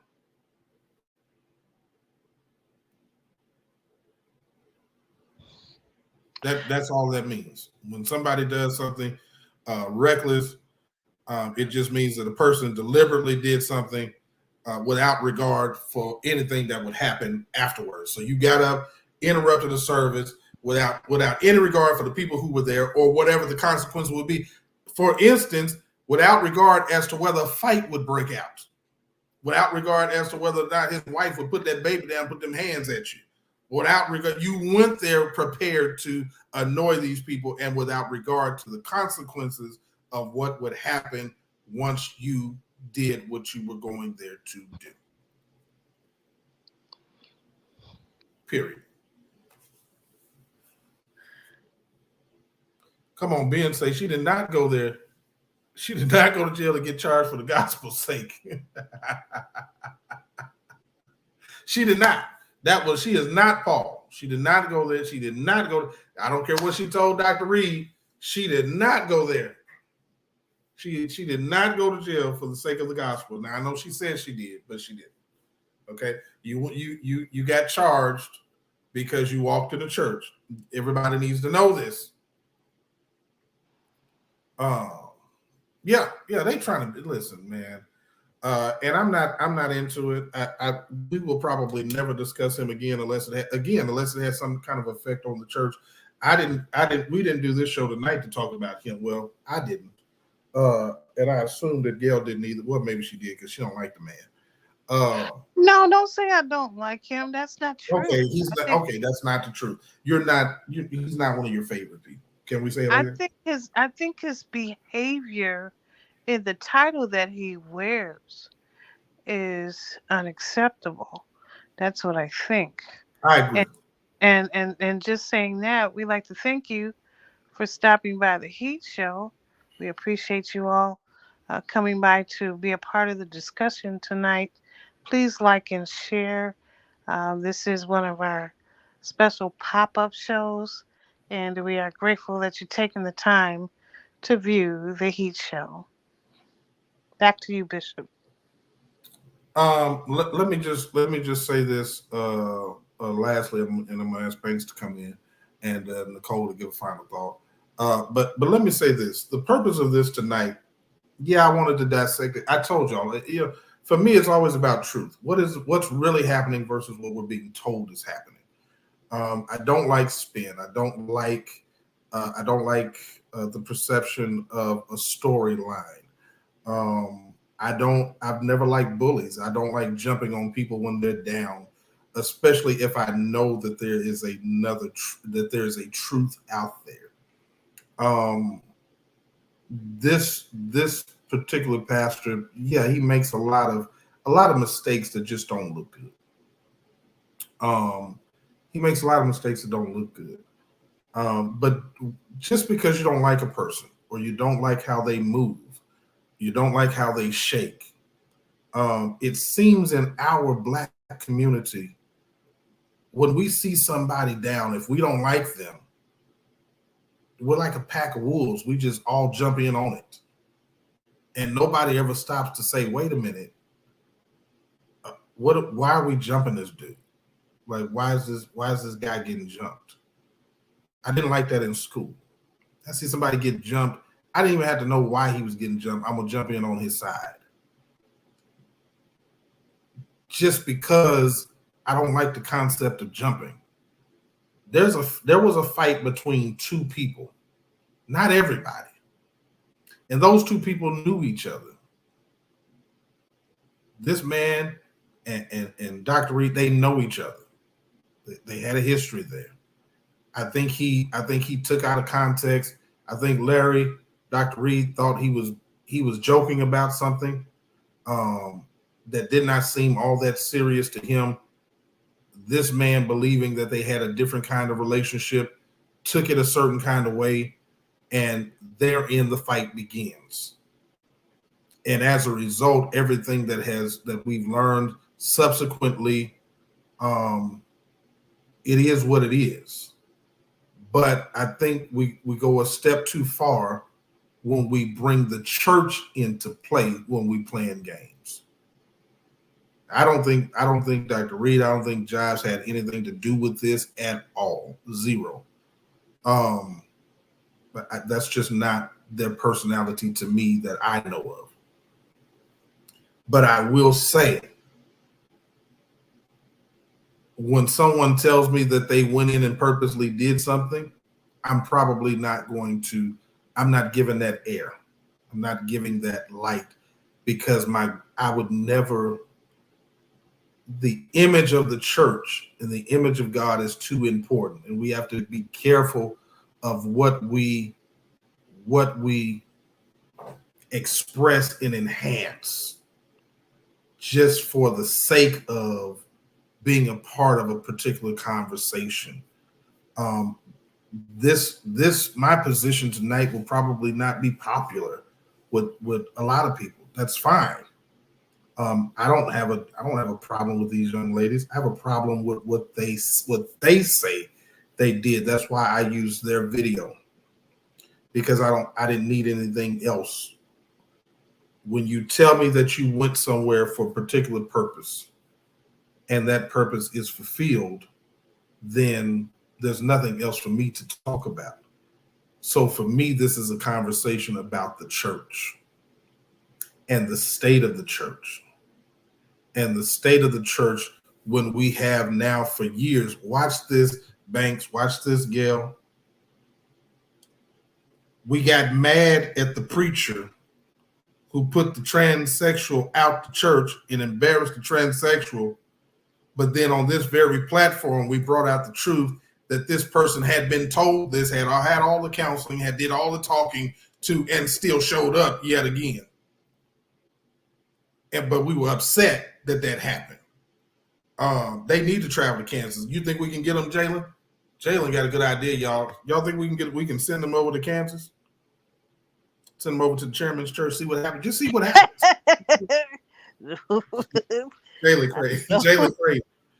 But here's the thing. We don't have a problem with pastors doing things when we don't like what's being done or we don't like the person. And I'm saying it works everywhere. It works. We don't have no problem with the preacher getting up and talking about the gays and talking about putting them out the church. We ain't got no problem with that.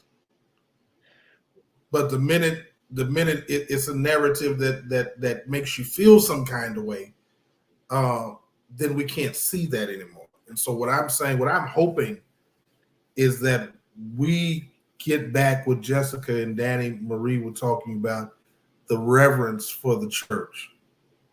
And that we say, no, that doesn't work in any church. I don't care whose church it is.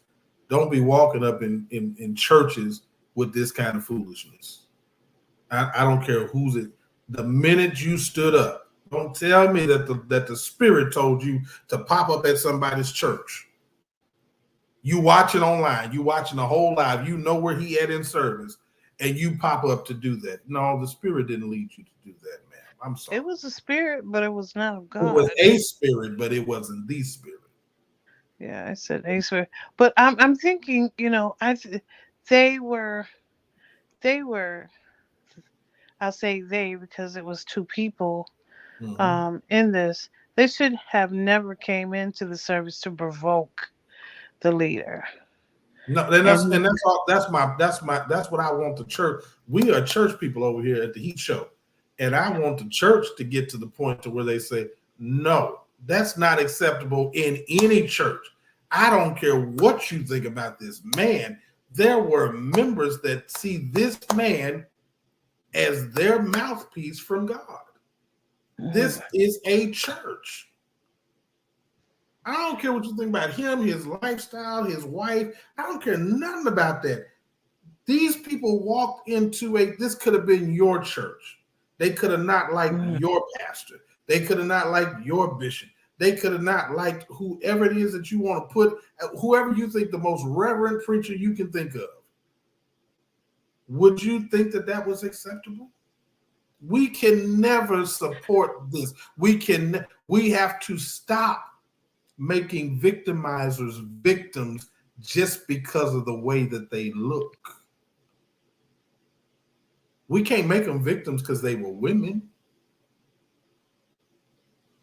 That church that they went to, those people who they got up with an intent to go and do that, those people are the victims. Those are the victims. And we can't never forget that. Those people didn't ask for that. Those people were there minding their own business. They came to service. They didn't ask for that. And I'm with you, Jalen. If he would just shut up and, God, just be quiet. You ain't got to keep talking. It speaks for itself. Absolutely. Y'all remember the woman who was obsessed with Marvin Sapp? Of course, we don't remember her because we can't find her. She's no longer with us. You don't see when you have an enemy and people come with bad intent, you don't wait to see what they're going to do. But regardless of all of that, this was the church. Listen, you know what, though? I don't think he wanted that. And here's why I say that, Jalen. This man was at his church on a Sunday morning. I keep going back to it. This man got up that morning with his wife. They went to service. They are in service. It ain't like he called her up and said, hey, I need attention today. Just because you're ready for it don't mean that you want it. Come on, Jalen, you know better than that.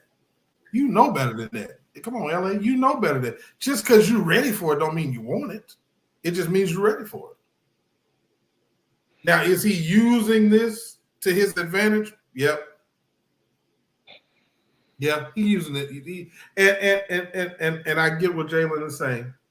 He's dumb. That's why he needs a crisis management consult. He needs somebody to consult him. He don't know what he's doing.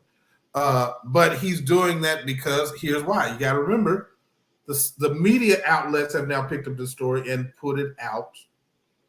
And it's gone beyond the social media circle. They've taken the video that my young brother put out, made it go viral, and now they're using that in actual media platforms like television. And so why is he sending these videos? He's sending them to show them the entire context and not just a video that was released. Okay? And so all I'm saying is, at the end of the day, I didn't, and remember this, Jalen, I didn't call him a victim. You're never going to hear me say that. You're never going to hear me say that. Never. I said those people in that church were victimized because they did not ask for it. That's like saying somebody's father is something. So if they walk in and shoot the kids, well, it's his own fault for being who he is. No. You can't victimize the whole family because you hate one person.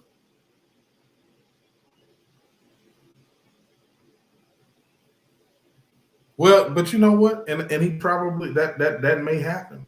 That may happen. May happen.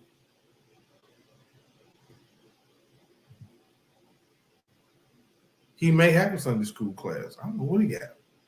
Doesn't matter to me. You know why, Jay? And I'm dead serious about this, y'all. I'm dead serious about this. I'm so serious about this.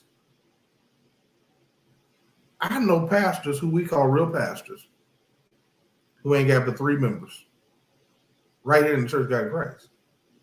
I know superintendents. Come on here, Gil. I know superintendents who ain't got no churches and they got 12 good members. Gil gave him 7 more this week.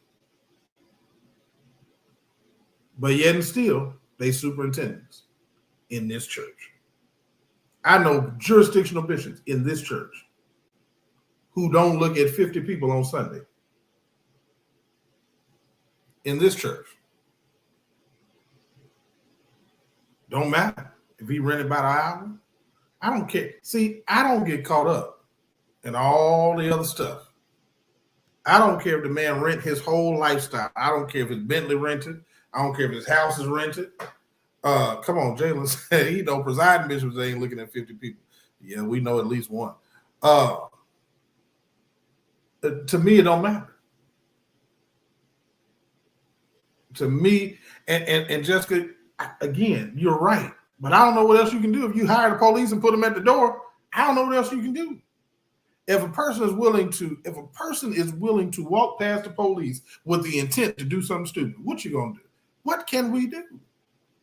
We can look, Banks. I'm getting ready to hand it to you, man. But we can look for all the excuses that we want to for him. We can look at him. We can look at his church members. We can look at his wife. We can look at who should have done what. Where were the ushers? Where were the police? What was happening over at the Jamaican restaurant? We can look at the man who was walking his dog down the sidewalk. We can look at what was happening in the park. Nothing gets past the fact that 2 people purposely woke up and went to a church with an intent to do something. With an intent. Watch what I'm saying. They went with an intent. Dylan Roof went to Greater Emmanuel with an intent to kill everybody in the building. He didn't walk in there looking like he went to kill everybody in the building, or else some of those people would have got away. He walked in there looking like he came to be a part of the service. And then waited until they got done and killed everybody. The man I was talking about outside of Fort Worth did not walk in acting like he was coming to kill nobody. He sat through a whole service, got through praise and worship. The choir got through singing. The preacher is up preaching, and this man stands up in the middle of the sermon and pulls out a gun and starts shooting. See, Jalen, it ain't about whether or not they were trying to or thought about hurting anybody. It's the fact of which one of us are going to wait to find out why they came, what wrong intention they had. I don't care if you came to disrupt the service. I don't care if you came to shoot up the service. It's the same trauma to me. Because now I've got to sit and look at everybody that comes in that door that I do or don't know and see which one of them today is on that gas. You traumatize me as a pastor. You traumatize me as a member, because now I've got in a place I thought I should have been able to just come and not worry about what was happening outside the door. Now I got to come with my head on a swivel in church. Ain't nobody paying attention to the fact that this was wrong. They went there with wrong intentions. It was bad. I'm talking about the church. I'm not talking about him. This could have been any church. This could have been your church. And because we cannot separate him from this conversation that I'm having, which is about people walking up in the church with bad intentions, we keep saying, but what about this? No, not what about nothing. What about staying in your house? You can hate that man from wherever you at. But when you cross the threat, when you listen to what the woman said, she talked to the police and they left and came back to see if the police were there to protect him, is what she said. Then left and then came back. Now, if you saw a white man do that and then shot up the church, y'all be saying, what? What? Do I think he caused it? Not at the church. Not at all. Not at all. See, that's what I'm saying, Jalen. Y'all missing me.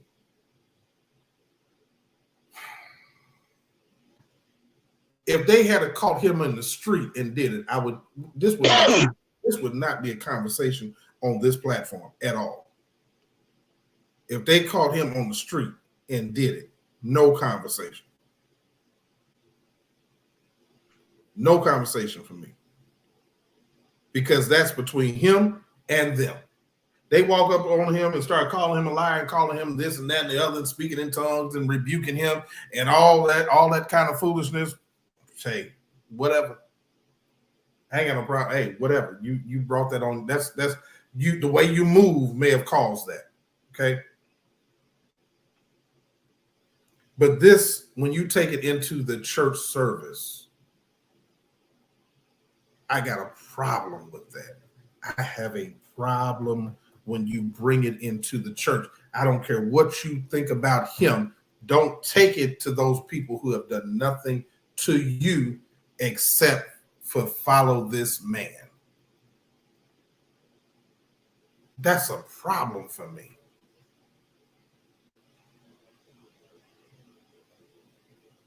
Absolutely. Absolutely, he does. And again, Jalen, I'm going to say that's a whole reason to dislike him. There's a whole reason to feel some kind of way about him. But it's not a reason for them to walk in that church and do what they did. Not a reason. Danny, thank you. That's all I'm trying to say. That's not, he's got a responsibility in that church.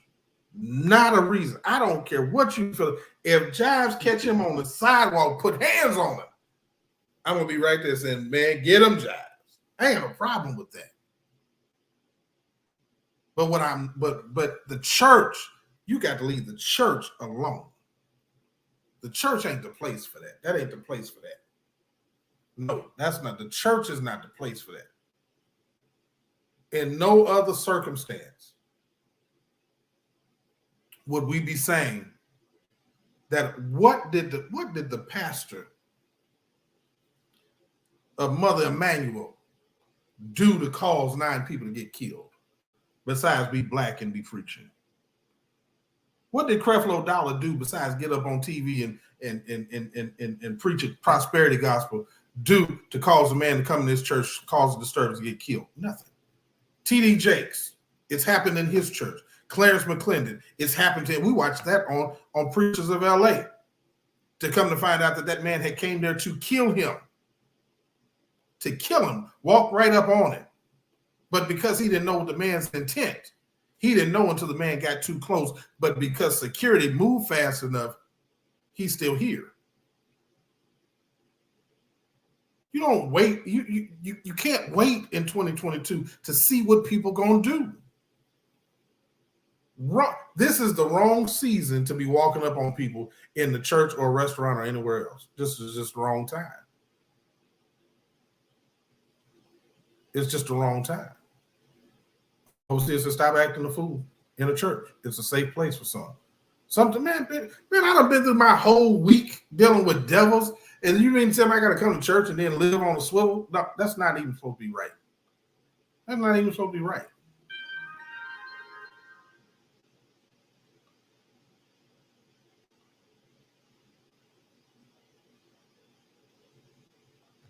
Again, Thomas, that's again. I got a problem with it. I have a problem with it. I have a problem with it. I got a problem with the concept of assault. I got a problem with that. How do you get people out? I don't know how you get them out. Overseer, how you get them out? Is it assault every time you grab somebody and put them out? How do you get them out? If you ask them to leave, if you say get out, if you ask 5 other people to put them out, how do you get them out without somebody saying you assaulted them? I just need an answer. How do we do it? Overseer, unmute your mic. Yeah, I don't know how you actually do it without the access of guiding them out by putting your hand on them or even just holding your hands out and walking them, backing them out. It's still, if you touch them, still them running around here saying they assaulted me. And it's up to the courts to say whether it was assault or whether it was their right to get you out of their public place. Their private place, should I say. And so this whole discussion has me disturbed because at the same time, I'm getting texts from these people who are attacking our church because of a lie being told about something that took place at the church. And I'm saying by no means did that ever happen, but because of your psychological makeup, you feel like you made it a reality that it did happen, and it didn't. And now you attacking me. You coming after me and calling me a liar. You're calling me a backbiter. You're calling me a crook. You're calling me a scandaler. All these kind of names because you're upset at a situation where someone was trying to protect you, and you took it a different level because they didn't want you to jump on your daughter and beat your daughter up in our parking lot. And they just ask, is everything okay? Now you're upset. So I think sometimes people can take the ministry out of perspective. And then, of course, if there's ever going to be a blame, why not blame the leader? Why not blame the head? That's the way suing goes. Overseer, hold that thought, because I got 2 questions that I'm going to ask you to address, and then I'm going to ask Banks. So Thomas says the church is open to the people. Yeah, we see this with so many massacres. It's obvious he needed security, knowing that he had a thought of threats. He does remove them personally. You have others that he doesn't remove them personally. You have others intervene. First of all, he had police security there. He paid off-duty Brooklyn police officers. They were there. The one woman said she talked to them that morning and asked the police, "Are you here to protect him?" And then they left the church and came back that afternoon into the service, walked right past the police officers and went into the service. The police officers were right outside the door in the hallway when this happened. So he had security. So we don't have to talk about security anymore from anybody. He had security. He did that. Yeah. But they walked up to she walked to the front of the church pointing at the man's wife. Okay, that's number one. He gave her plenty of opportunities to walk out of the church, gave her plenty of opportunity to remove herself from the situation. And instead of going out the door, she turned right back around, walked to the front of the church and pointed at his wife, walked toward his wife, who she had a relationship with. The only reason she knows him is because of her relationship with his wife. That's the first thing. Now, the second thing, and I'm going to throw this to you, overseer. I'm going to throw this to you right here. Hold on one second. I'm going to throw this to you. He says, churches are public, not private. People need to get their church in order. Now, overseer, I'm going to deal, I will say something, but I'm going to give it to you, though. No, yes, people of the public can come to the church, but the church is a private entity. You know, now you can stand out on the public sidewalk and look at the church and hurl all of the insults you want, but once you step up on that private property, then now it's a different ball game. Now they can tell you to leave and you have to leave because that's their property. It's open to the public, but at the same time, it's private at the same time. Okay. Okay. So Overseer, give me 1 second. Now, Overseer gave you that answer. Let me tell you what the law says. Let me tell you what the law says. Churches are private property owners, so they can restrict access to their property. Case law has supported, and the Supreme Court has supported the notion that churches are not required to allow anyone to enter or remain on their property simply because their ministries are open to the public. Now, that's the law in the church in this country. I said it last night on the show, overseer. Churches are public, are open to the public, but they are private entities. And never does a church have to allow you to stay anywhere. You don't believe it? Ask her why she's been charged with trespassing. You can only get charged with trespassing because you are on private property. You don't believe it? I'll give you another example. Have two people fighting over a church and see what happens when the police show up. They will tell both sides, both of y'all got to go. This is a civil matter because this is private property. Churches, Nicole said it, churches are not paid for by public citizens. They're not like courthouses. They're paid for by their private members. Jessica, that's why the Israelites have to stand across the street or on the public pathway like the sidewalk if they want to protest the church. Anybody can come, but you can't stay. If the man tell you to leave, you got to go. You don't have no right to stay in somebody in a church that you do not belong to. Well, I mean, it's the same way with the business, though. I mean, you know, it's open to the public for you to come and buy all you want. But if you start causing a ruckus or, on their property, they have that right to say, listen, we're going to refuse service to you. And at this time, we're going to ask you to leave. And you have to walk away. You have to get out. You can stand on that public sidewalk all you want, but you can't come into this private business. That's right. Nicole said it right there. Jesus put him out the temple. I ain't heard nobody complain about Jesus putting them out the church. Wait a minute. I ain't heard nobody talk about Jesus putting them out. So you want to find where it comes from. Jesus was the first shepherd to put somebody out the church. And then he did it violently. He turned over the tables and was ready to whoop everybody in there.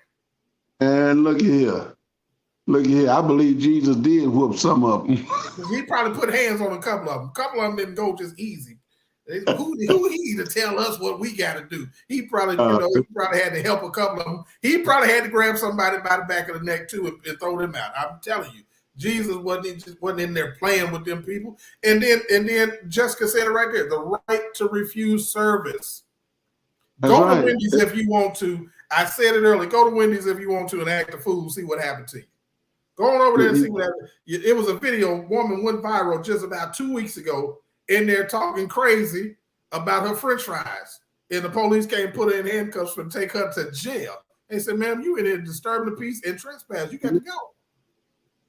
And then watch this though. At a McDonald's that me and my wife had just went to in Brooklyn. We had just went to the McDonald's maybe about 3 days prior. I get back to Texas in that same McDonald's in Brooklyn. Go check the news. Go Google it. A woman walked in. Her fries were cold. Got in an argument with the manager. Went outside, told her son. Her son came back in and killed the employee over some cold fries. Oh. Wow. In 2022, you cannot wait to see what people gonna do. Man, and it's to me, it's important that we remember that churches are vulnerable. You know what I'm saying? We're open to anybody, whosoever will, what, let him come, right? So we got an open door policy. And anybody could come through those doors. And like you said earlier, I heard you say, you know, who's to say, who knows who coming through those doors? We don't know whether it's somebody you know or somebody you don't know to come in there and does, you know, for some malicious intent to destroy, distract, or whatever, disturb the people. It's important for us to, you know, to be on guard. You know what I mean? It's important for us to be on guard, man, at all times. Just to be watchful, man. That's what the scripture said. You know, you got to be watchful, because the devil is trying everything he can to try to destroy the church. He'll put you out there on Facebook just so people can say, "See, I knew that church wasn't no good. I knew God wasn't real," and all this kind of stuff. Any reason to discredit, deface the church. And I'm one who will stand firm, because as a bishop, as an overseer of the house of God and the church of God, our ultimate duty is to defend the gospel of Jesus Christ. You understand what I'm saying? And as a defender, I will not allow nobody to defame and degrade the church or the house of God for any reason, for their malicious intents.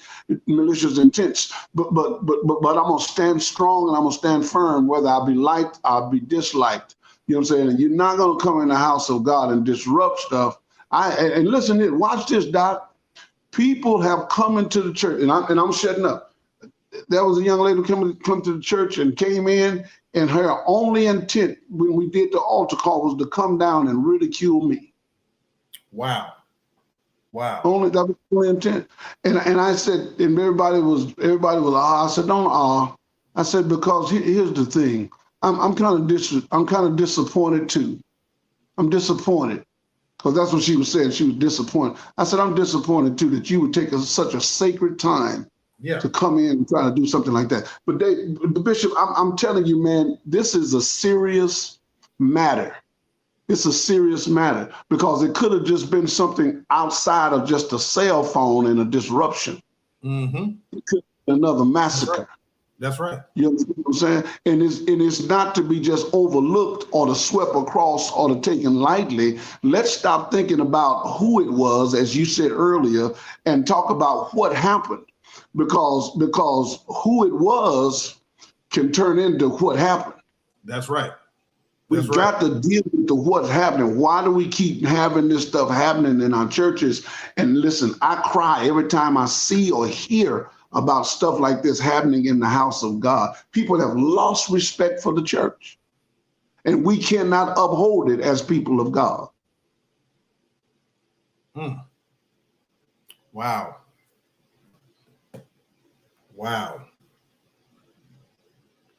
Yo, we got to do better. I don't, Thomas, you know, Chris, I don't never want you to think we beefing, because we not. We just see it differently. And maybe it's because I look at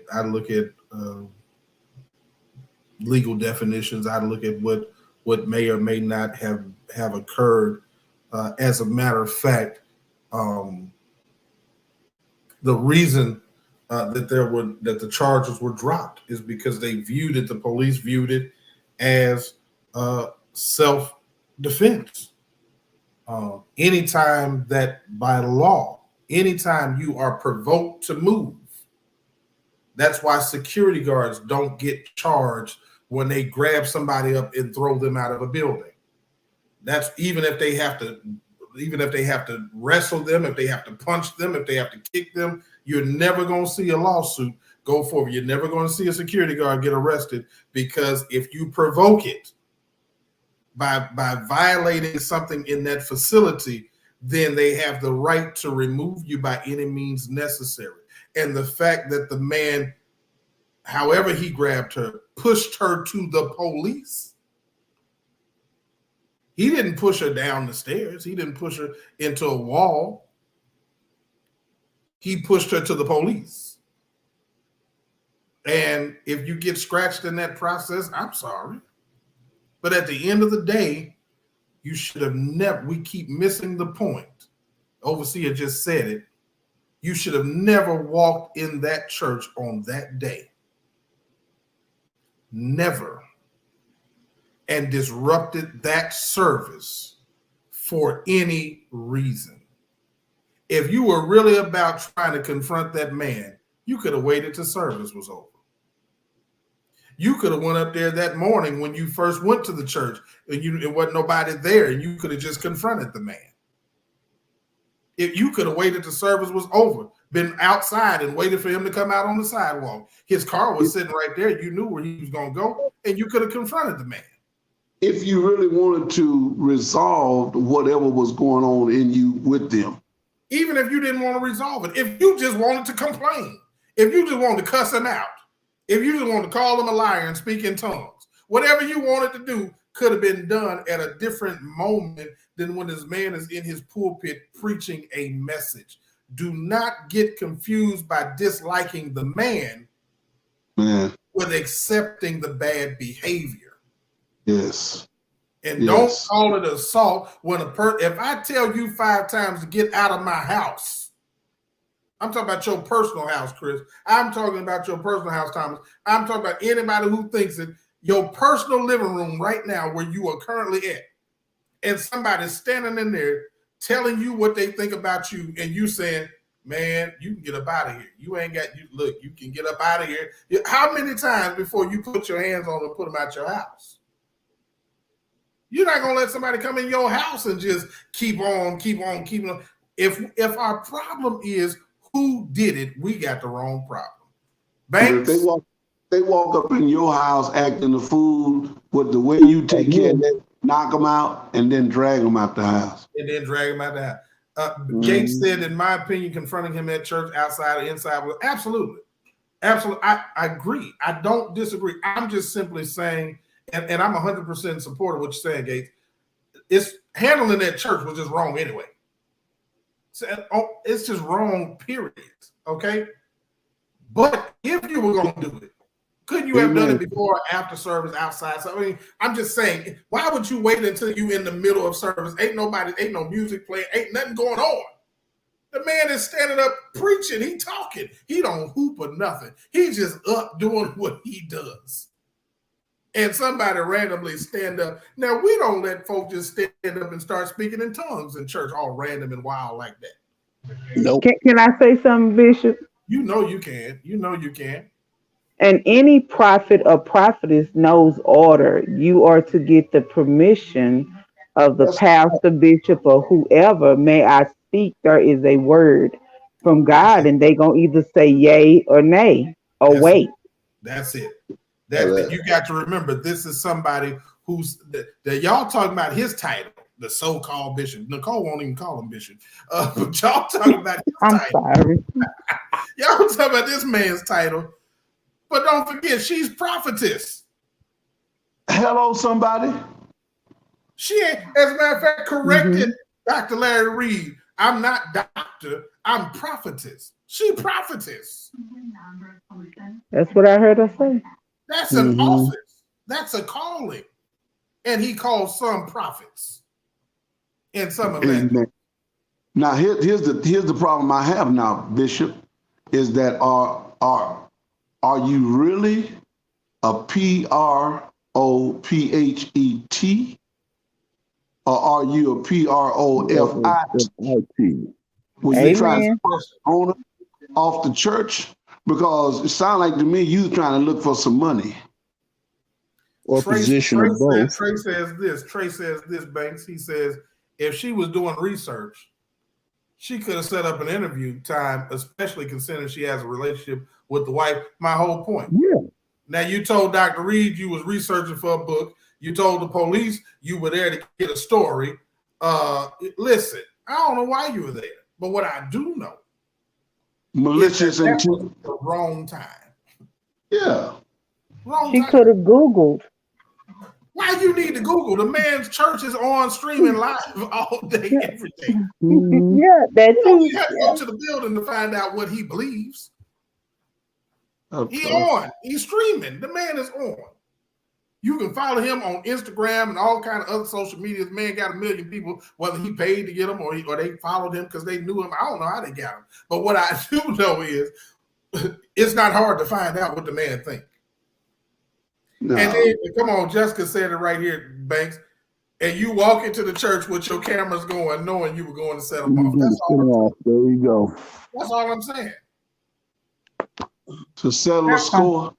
Now, and again, Gates, you know I love you, but I love everything that you do to support me. But watch this. Being say a man can't control his spirit is like city without walls, and we saw she had no restraint. Absolutely. But you the prophetess. But you can't control yourself. You mean tell me the spirit told you to do that? Overseer, you got to help me, Bishop. He said the prophetess said she told. That wasn't the fruit of the spirit. That was the fruit of foolishness. The spirit told her to go in there. What spirit told you to come in the church on a Sunday morning in the middle of service? And Jessica's right. I've seen some church mothers stand up and just start speaking in tongues. And, but normally it is an atmosphere that creates that. And then not only that, the pastor is going to know that church mother. And he gonna know that she's a prophet of the house, and when the Lord give her something to say, she gonna stand and just start doing what she does. You talk about somebody coming in off the street. You ain't a part of this church. You're not a member of this church. You ain't even friends with the people who lead the church. You came there for some foolishness with your cameras rolling, and now you want to tell me what the Lord said. No, ma'am. No. Paul and Silas, I know who you. Who are you? But who are you? Peter, I know. Come on here. But let me share this day, Bishop. I always want to call him Dave. We got that relationship because he called me Jack. But Bishop, I want to be respectful to you in public. As I should. Yeah, did you hear that in public? You heard that, right? Yeah. Yes, I did hear that. In public. We bless you everything about what really happens offline. But you all are both bishops, and we bless you both today. Thank you so much for having the time to come on the show. It's been a while. Yes. Bishop Johnson. We miss having you, man. You need to come back some more. Yeah, I don't get to watch because I'm that bivocational pastor. Sometimes I work and I work late sometimes, and I don't get a chance to get on and stuff like that. I see your lives. Sometimes you be holding it down on your lives. Yeah, thank you so much. I wish y'all can come down for the conference we're having this weekend, but I know y'all busier than I am. But anyway, I'm flying to Atlanta this weekend. I wish I had known, but I'm out to Atlanta this weekend. Well, listen, when you leaving? Saturday. And when you coming back? Tuesday. Oh, okay. Well, I was going to say, just fly me out Monday. I'll fly back with you too. The thing is on Monday, man. The thing is on Monday. I wish I had thought about it. I really would have taken you with me because I could have brought anybody with me to this thing, man. And see that White House thing. But I wish I had thought about that. But you got something. say this, and I'm a hush, man. But until y'all said something else to trigger me, but I'm fighting what I'm fighting right now, and thinking about what's going on with this preacher and this young lady and all that kind of stuff. The charges are correct to me because first of all, she shouldn't have went there, and second of all, I think I saw somebody on that say it was premeditated. Right. You know, right. meditated. It wasn't something that just happened. He said something, and then she automatically just started recording. No, she knew what she was doing. She maliciously went to that church to cause a disruption. And as you read the law earlier, Bishop, as you read the law earlier, you know, it was right on spot of what she did. You know what I'm saying? Right on spot of what she did. And there's no way, I mean, yes, okay, she's a female. Yes, okay, he's a male. He's a preacher. He's what, you know, this ain't about who hates the preacher and who doesn't like the preacher and you know, who likes the preacher and all that. That's not what this is about. This is about this woman trespassed into a private place to do what she thought she had the authority and the right to do. Right. And when you take authority and the law in your own hands, and most of the time you're gonna lose. Absolutely. You're gonna lose. And I want to admonish all of us to stop looking at and looking at things black and white. We got to look at things. All these other grays and things. We got to look at things in black and white. You know what I'm saying? This was wrong, and wrong should be punished. And we can't get to this place as believers, as defenders and holders of the gospel, and say, you know, well, maybe because they were who they are, or they did this for you or did that. Wrong is just wrong. If it's me doing it, tell me I'm out of order. If it's, you know what I'm saying? Because only way we're going to fix this thing is not by compromising with wrong, but by not condoning wrong. Absolutely. Bishop, Absolutely. may I say something, Yeah. Bishop? Yeah, go right ahead. Yeah, absolutely. To Bishop Johnson, this has to be a lesson to all pastors. Amen. It doesn't matter what race they are, but Yeah. this is a lesson to all pastors. To have more control of your service. You are the under shepherd. So Okay. you're responsible for what happens. You're responsible for some things that happen within your service time. So let this be a lesson. Just don't let anybody come in and say, well, thus say the Lord, you know, because there is order. There's still order. Right. They got to be subject to the spirit of the house. Yes. I think that what he needs to do, and I think all of you all were correct tonight. I'm gonna give it to Banks in just a second. I think all of you all were correct tonight. He certainly needs to have adjutant or security protocol and probably some training on how to handle disruptions and things of that nature. He certainly needs that. He got to at least have a sergeant at arms. One of them brothers who was in there, I saw two, should have been able to handle that situation without it getting to that point. Now, I don't know if maybe he's just too involved. I don't know if he's maybe too street. I don't know if he's maybe too, you know, whatever it may be on him. And there are pastors who are like that, right? They very in control. But that is the worst thing that he did, I think, was to have to put himself in a position to handle it himself. Having been there and done that, I do understand why he did, because I've had to do it. Sometimes you just have to do what you have to do. But I want to reiterate what Overseer Bishop Johnson just said. Let me make it very, very clear. And I said this to Sister Nicole earlier. Thank you, Trey. Trey said this should be the regular panel because this was good. Let me say it one last time.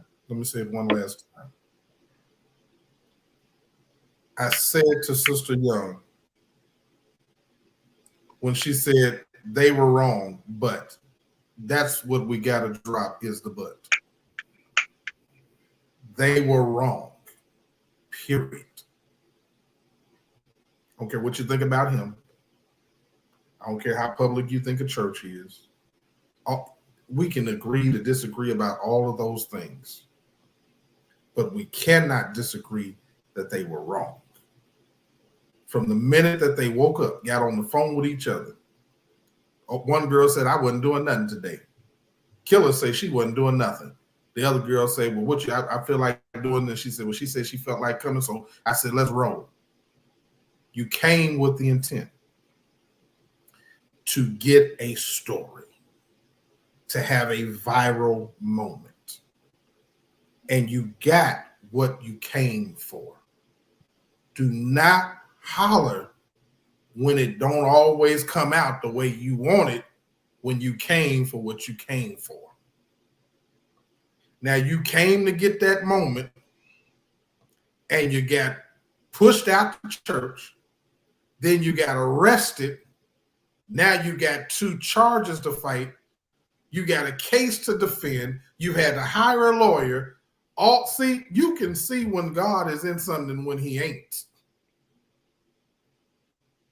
Because you still got all of the consequences of the actions you've taken. There's no relief here. My Lord. He walked away.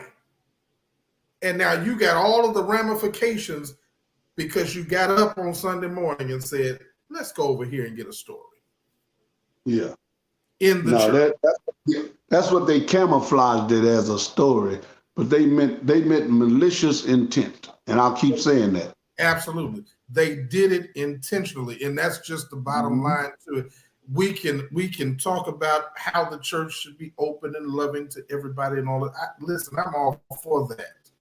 But everybody does not come to church for church. Well, Bishop, she thought she had the upper hand when she said, I got this on camera. I got it on camera.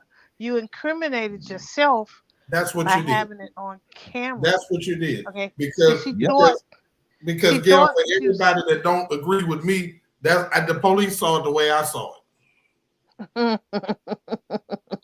Well, the same thing I saw. Because she stated that, which he did, put his hands on her and stuff like that. She thought she had a case to sue him, but it turned on her, and he has a case against her for disruption in his service. Let me tell you the legal definition of self-defense. Self-defense can be described as any force of physical violence that is used to counteract another. Self-defense does not happen without first being provoked. Say, man, pull up that one that deals with being able to worship as you desire without being hindered. You know what I'm saying? Mm-hmm. To walk into, because see, here's the thing: employers can't even hold you back from your religious activity. Right. So how can somebody just walk up in a church and think they're gonna disrupt it? You can't. Come on, now. No, there's no way. There's no way. And I hope she learns this lesson, and I hope she doesn't use it as a victim, as you said earlier, as being a victim in this whole thing. Because I hope she takes this and really takes it to heart. Listen, if I was you and the next person that talks like that, she'd tell them, I wouldn't go up in that doing it. Wait till they get out. And you know what? Bishop, can I say this before you make your statement? Yeah. This is really scary because because of the Pentecostal church. A lot of people say the Lord is leading them. You better do a checklist. Is God really leading me to do this? Will I be okay with it? Will I be in trouble? Because, we used to just go ahead and we say, well, Lord, have your way. Lord, we want you to have your way. But see, some people want to have their way and not the Lord's way. And so then you have services like this going on, because I'm telling you, Bishop, I want to be honest with you. When I go to Memphis, I don't want. Lord, Lord help us in Memphis. I don't want. I don't want to be subject in the General Assembly. You know, and be taken out in handcuffs. You know what I'm saying? I'm just saying. And but here's the thing. Here's the thing, though. Let me tell you what it is in Texas. It's even less. You ain't got to do all that.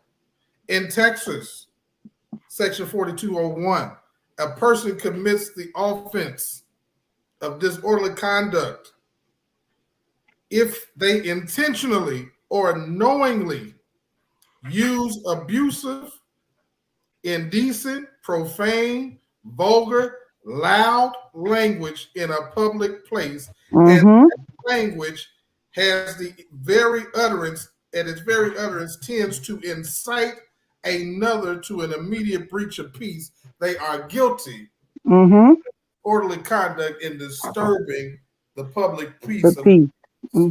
That's all y'all speaking in You tongue, ain't people. even got to do nothing but open up your mouth in Texas. Texas don't play. I done seen it happen. They would keep on talking to the police crazy. You in handcuffs and gone. All that they was doing in New York, they'd have been up. They would both been in jail because the Loose first time spirits. he asked you to see your phone, or the first time he said, "Ma'am, can you bag up?" The next scene would have been viral because she'd have been face planted in the ground by the police. Because I asked you to bag up the first time, ma'am, and you yet yelling in my face about Jesus. Your next stop would have been the sidewalk, face first. Yes, sir. They would not have played with her. They would have put her in the paddy wagon. I was just going to say that because Governor Abbott don't play when it comes to the church. No, you can't do that. No, he will not play when it comes to the church. If you come against the church maliciously to hurt the church or to cause disruption or any kind of danger to the church house, you should have just went out and shot up a whole lot of folk because you're gonna be in some trouble. Yeah, that's how all that talking down the stairs would not have happened nowhere in Texas, because the minute he pushed you out the door, they would have put you in the handcuffs and you would have been on your way to jail. They wouldn't even talk to him. It wouldn't even been a conversation with the pastor. Yeah. The only thing they would have asked the pastor is, "Do you want to press charges?" That would have been it. Do you want us to pass her? That would have been it. And give her a flight out of Texas. She can't come back to El Paso no more. Yeah, I mean, I'm telling you, Texas just don't. They don't play.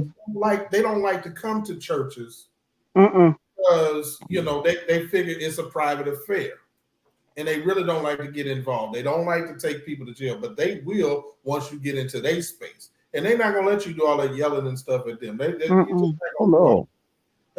gonna happen. Threatening to hit one of them. Oh, you would have got maybe a bullet, to be honest. All of that cussing and what you would do. Oh man, Nicole trying to tell y'all, you don't want to do that. Not in Texas. So any of y'all that's in Texas watch this video, think that's the way to handle it. Please don't. Jessica got to be laughing though. She said she going to Whataburger right in Killeen, and see what happened. She said she going into Whataburger right in Killeen and start speaking in tongues. Oh goodness! Nicole, don't go to Killeen.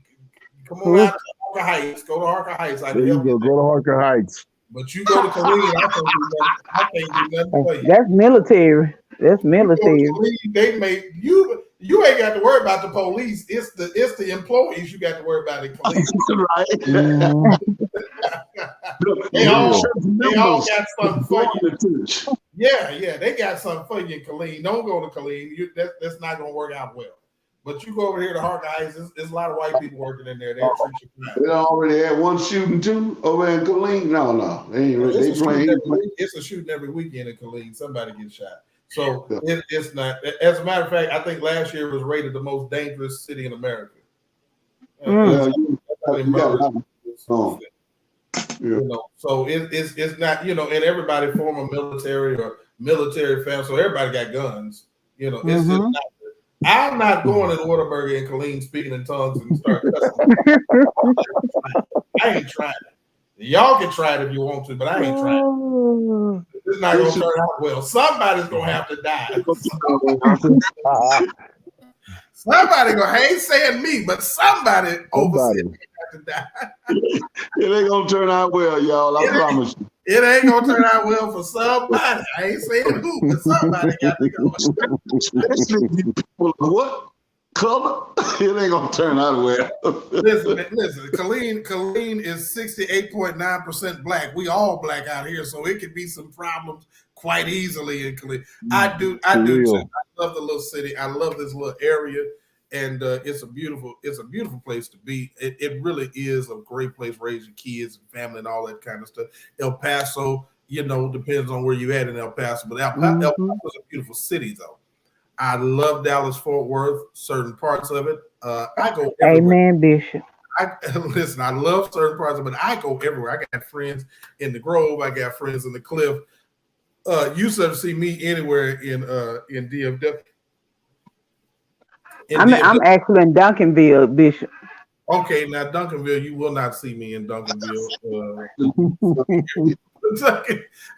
The Soto, you might see me in Duncanville, not so much. But I love DFW though. I mean, I really do. I love the city. It's a different kind of place. Houston is a place I love. Yeah. Now Florence. Now, man, you talked about Joel Osteen like he had a tail. What you mean? Joel Osteen didn't open up his church. I just told the truth about it. He sure did. I just told the truth about it. Don't get nothing started. I'm supposed to see the man on Monday. Don't get nothing started. I don't have to fight Joel Osteen. He got too many bodyguards. I got your back. Thank you. In respect to those pastors, there's some people who really look at pastors, and we got some pastors that make it bad and hard for the rest of us. You know what I mean? True. I had one guy at a funeral that just this past week that I was doing a funeral, and he was officiating, and he was up talking crazy to the people. And first of all, I said, man, if you were going to invite the people to come to use your church, you should have had everything ready. You should have had the PA on. You should have had whatever they needed, so forth, so on. You don't just get up in the service and start talking crazy to the people because you don't know how to use it, and you didn't get your people there. You know what I mean? And then he turned around and he was reading a scripture, and the baby was acting up and crying. So rather than interrupting the scripture, the mother was taking the baby out, and he just quit reading while she was walking. I've seen that before. So many people, it angered so many people in the funeral service, man. I had to preach double hard just to get an amen. So overseas, they were thinking about whooping the man the whole service. They were thinking about the whole service. Yeah, but we do have some preachers that will provoke folk to anger. But at the same time, I think Jalen was alluding to that sometimes you can bring it upon yourself. And I don't want anybody to think that I'm disagreeing even with that statement. You can bring it upon yourself, but I'm saying that people have to have better control than to bring that to the church in front of the people. If in that moment he provoked it and the family had a nutted up and went off and whooped him in the church, I would have said he brought that on himself. But if these family members decide 2 weeks from now that they just can't handle what happened at the funeral and somebody decide to go to the church on next Sunday and fall out in front of everybody, now you wrong, because now you're not in your feelings, you're not in the moment.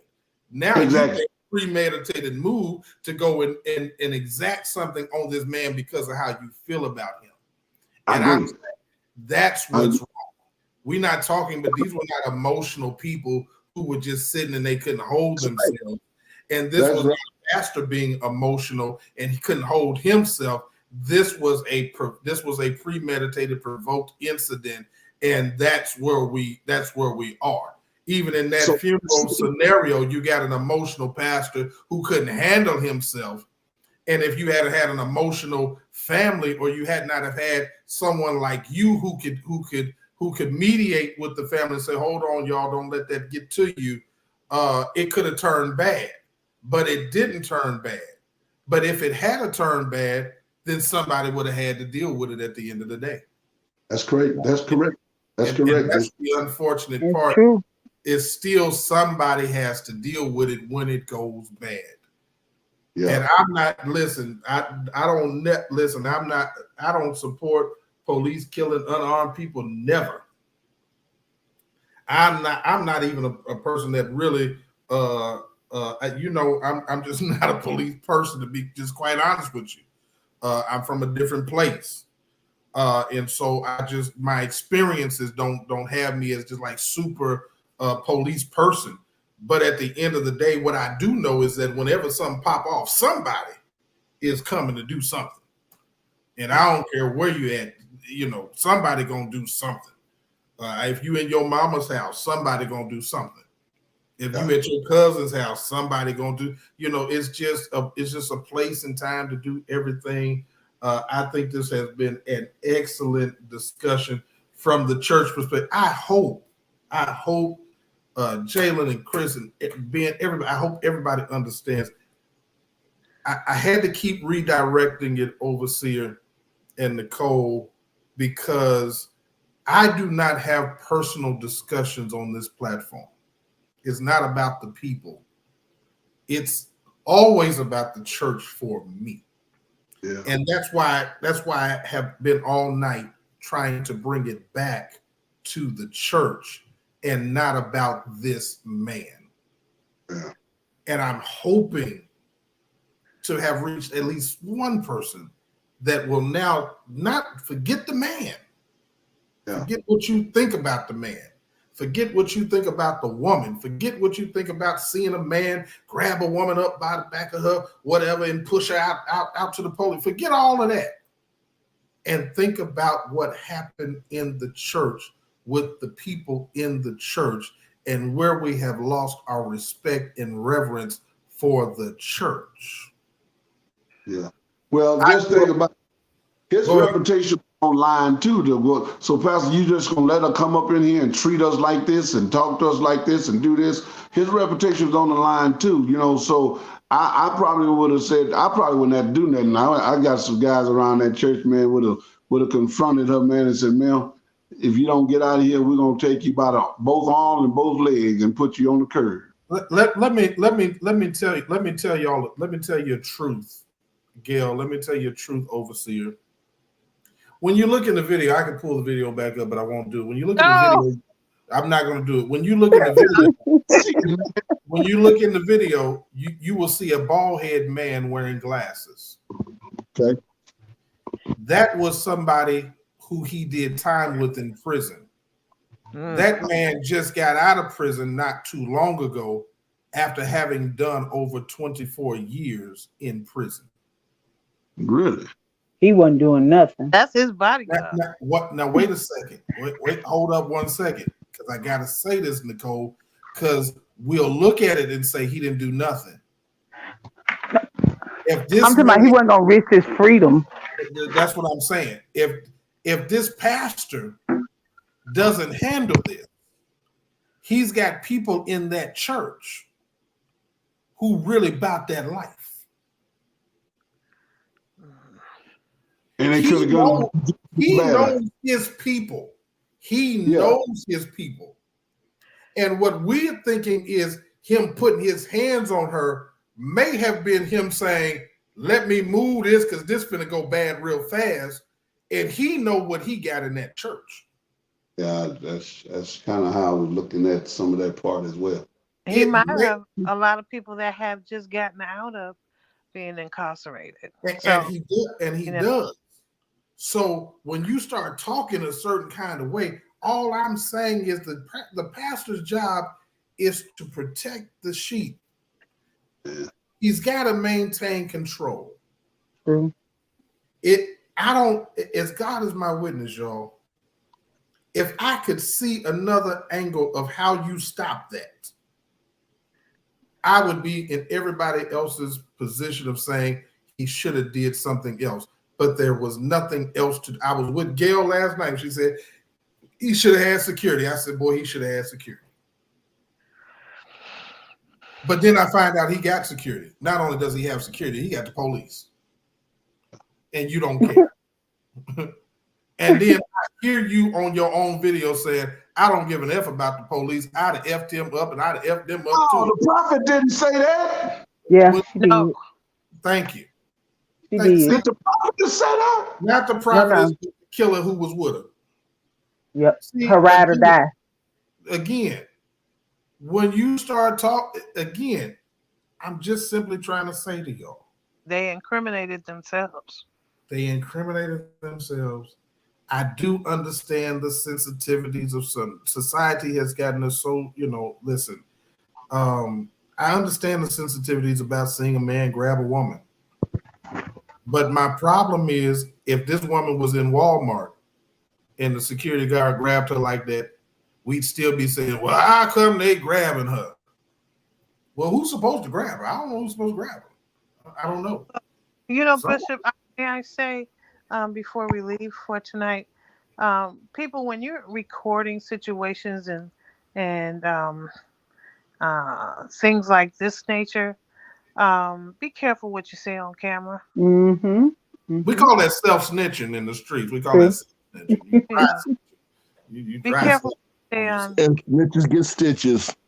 And what you want to be known, because it will not work in your favor in some cases. Mm-hmm. Right. Just Now, like one this thing woman, just like this woman. Now she incriminated herself when she thought she was going to have a case against the bishop. Well, she incriminated herself. I will say in her she did say after she came down out of the spirit. She said, I'm just not after she came down out of the spirit. Had to put that in I'm there. laughing for these people think I'm trying to be funny. She said I just came out the spirit. I didn't say it. But when she came down out the spirit, she said, I'm never gonna mention his name again. and I'm talking about him and done with him for the rest of my life. See what happens when you come out the spirit? See what happens when you come out the spirit. But she said she came out the spirit. How come she didn't think that was in the spirit? Oh, she said she came out the spirit though. But you gotta hear that. She came out the spirit. She didn't say when she came out the Holy Ghost. Listen, Mm-hmm. I don't care what spirit she was in. I'm glad that she discovered when she got her eyes cleared that, you know what, I'm just not even gonna mention this many. And she said to Dr. Reed, I have a lawyer now, and because of this legal case that's pending, I'm just never gonna mention this man's name again. I'm never gonna be bothered with him again. Again, I'm with overseer. Hindsight is 20/20. Yes. But somebody said back in the comments the spirit didn't tell her something that she was gonna get arrested. I saw that earlier. Not tell her. Listen. If the spirit had told her that, don't you think the spirit would have said, "Leave"? Yeah. They're going to arrest you. Leave. Well, don't do it in the beginning. Holy Spirit would have told her that. Yeah. Well, the Holy Spirit would have never told her to go in the first place. Exactly. Exactly. By somebody Exactly. preaching. That's just no. You know. That was, and that's that woman with the spirit of divination, man. You know what I'm saying? Going in there want to disrupt the church and the word of God because they don't want to see anything going well, or you dislike a certain person. These are the ones that's turning the world upside down. And overseer, I think you just hit the final nail in the coffin. It is just simply that most people who are not objective in this conversation and who are not looking at the church and from a church perspective of the people, this is all about not liking the man. If this was any other preacher, I promise you, most of the people would be saying, oh my God, what is wrong with this woman? And why didn't they get her out of there? How she get that close to Bishop? How she get that close to my pastor? How she get that close to whomever? Nobody would be saying. Nobody would be looking at the preacher. They would be looking at the woman. Yeah. And they would not be talking about how she got removed. They'd be talking about why it took so long to remove her. Right. And we got to separate the fact we don't, it's about I don't like him. I don't know him to like him or dislike him. I don't like the way he moves. I don't like the whole full Fendi suits. I'm not in favor of that ever, never. I don't even know how you get a whole Fendi suit or a whole Louis Vuitton suit. That is, I'm not, Well, Bishop, where does that come Bishop, from? How do you get the whole suit, socks, and shoes? Where do you get that from? I don't even know where you get that. Well, You Bishop, bought the whole boat of material. if you can recall, Reverend Ike used to dress like that. He did matched everything. Yeah. And also, I just want to say that this gentleman, this pastor, this bishop, did what was necessary. Canal Street, 59.99. He did what was necessary to protect his ministry and the people in his church. So he did what was necessary. Was it right? Maybe some of the things were not right, but he did what was necessary as the pastor. And I think he did what was necessary in that moment. I don't think that's necessary all the time. But in that moment, I just cannot see another scenario. Unfortunately, I don't see how else that would have turned out. And again, I'm gonna say it for the last time. And Banks, I need you to jump in. I'm gonna say it for the last time. It's kind of like now. Sometimes I ain't gonna. I'm gonna tell y'all full disclosure. Every once in a while, I like to watch YouTube and see street fights. I like to see what just see somebody got knocked out. I don't know what that's about, but sometimes I do, right? And here's what I know. Anytime you watching that and you see somebody bust through the police or somebody who don't care that the police are standing there, you know that person is either going to get knocked out or knock somebody out. Now, which way it's going to go, you never really know. That's why you got to watch the video. But people don't care that the police are there, are never having good intentions for whatever they are getting ready to do. It's never going to be positive. One thing on their mind is what they're going to do. We're talking about his mind, but what kind of mind do you have to know that it's police outside the door? And you make a decision, we getting ready to do this. That's all. That's on their mind. Well, Bishop, I just want to say, for the 3.5 hours that you have been watching this show, we thank you for watching the Heat Show. It is our request that you like and share. You can help us spread the word to everyone through the internet. Please like and share. Don't be cheap. Give the likes. They free. They're free. Like and share. That's all we ask you to do. We're not charging you $1,500 to like it. And we thank you. And I would like to say thank you to our special guest tonight, Bishop Johnson from Texas, and also to Evangelist Young from Texas. God bless y'all. Thank you. Thank you so much.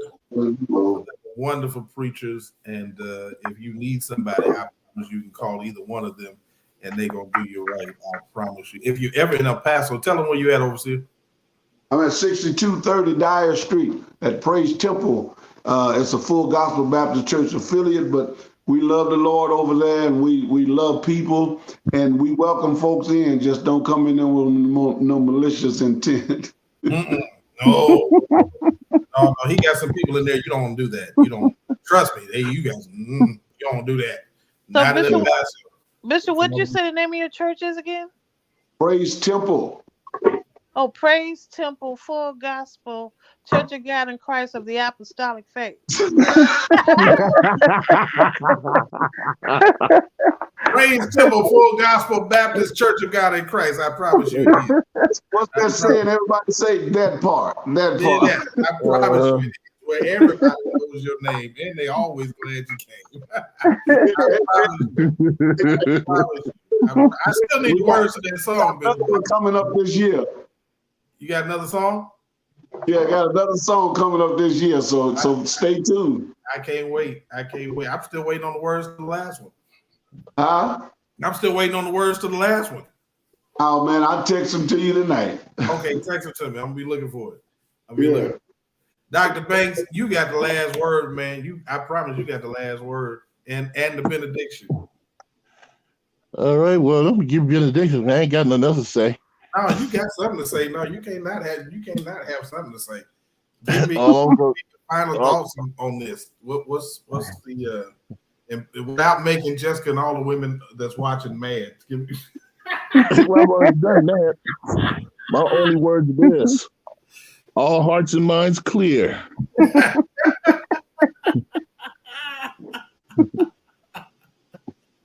Heavenly Father, we thank you for this night and this opportunity and this platform and for all those who have taken part. We thank you, Lord, for teaching us and helping us understand the importance of honoring you, and in honoring you, honoring your house and honoring your manservant.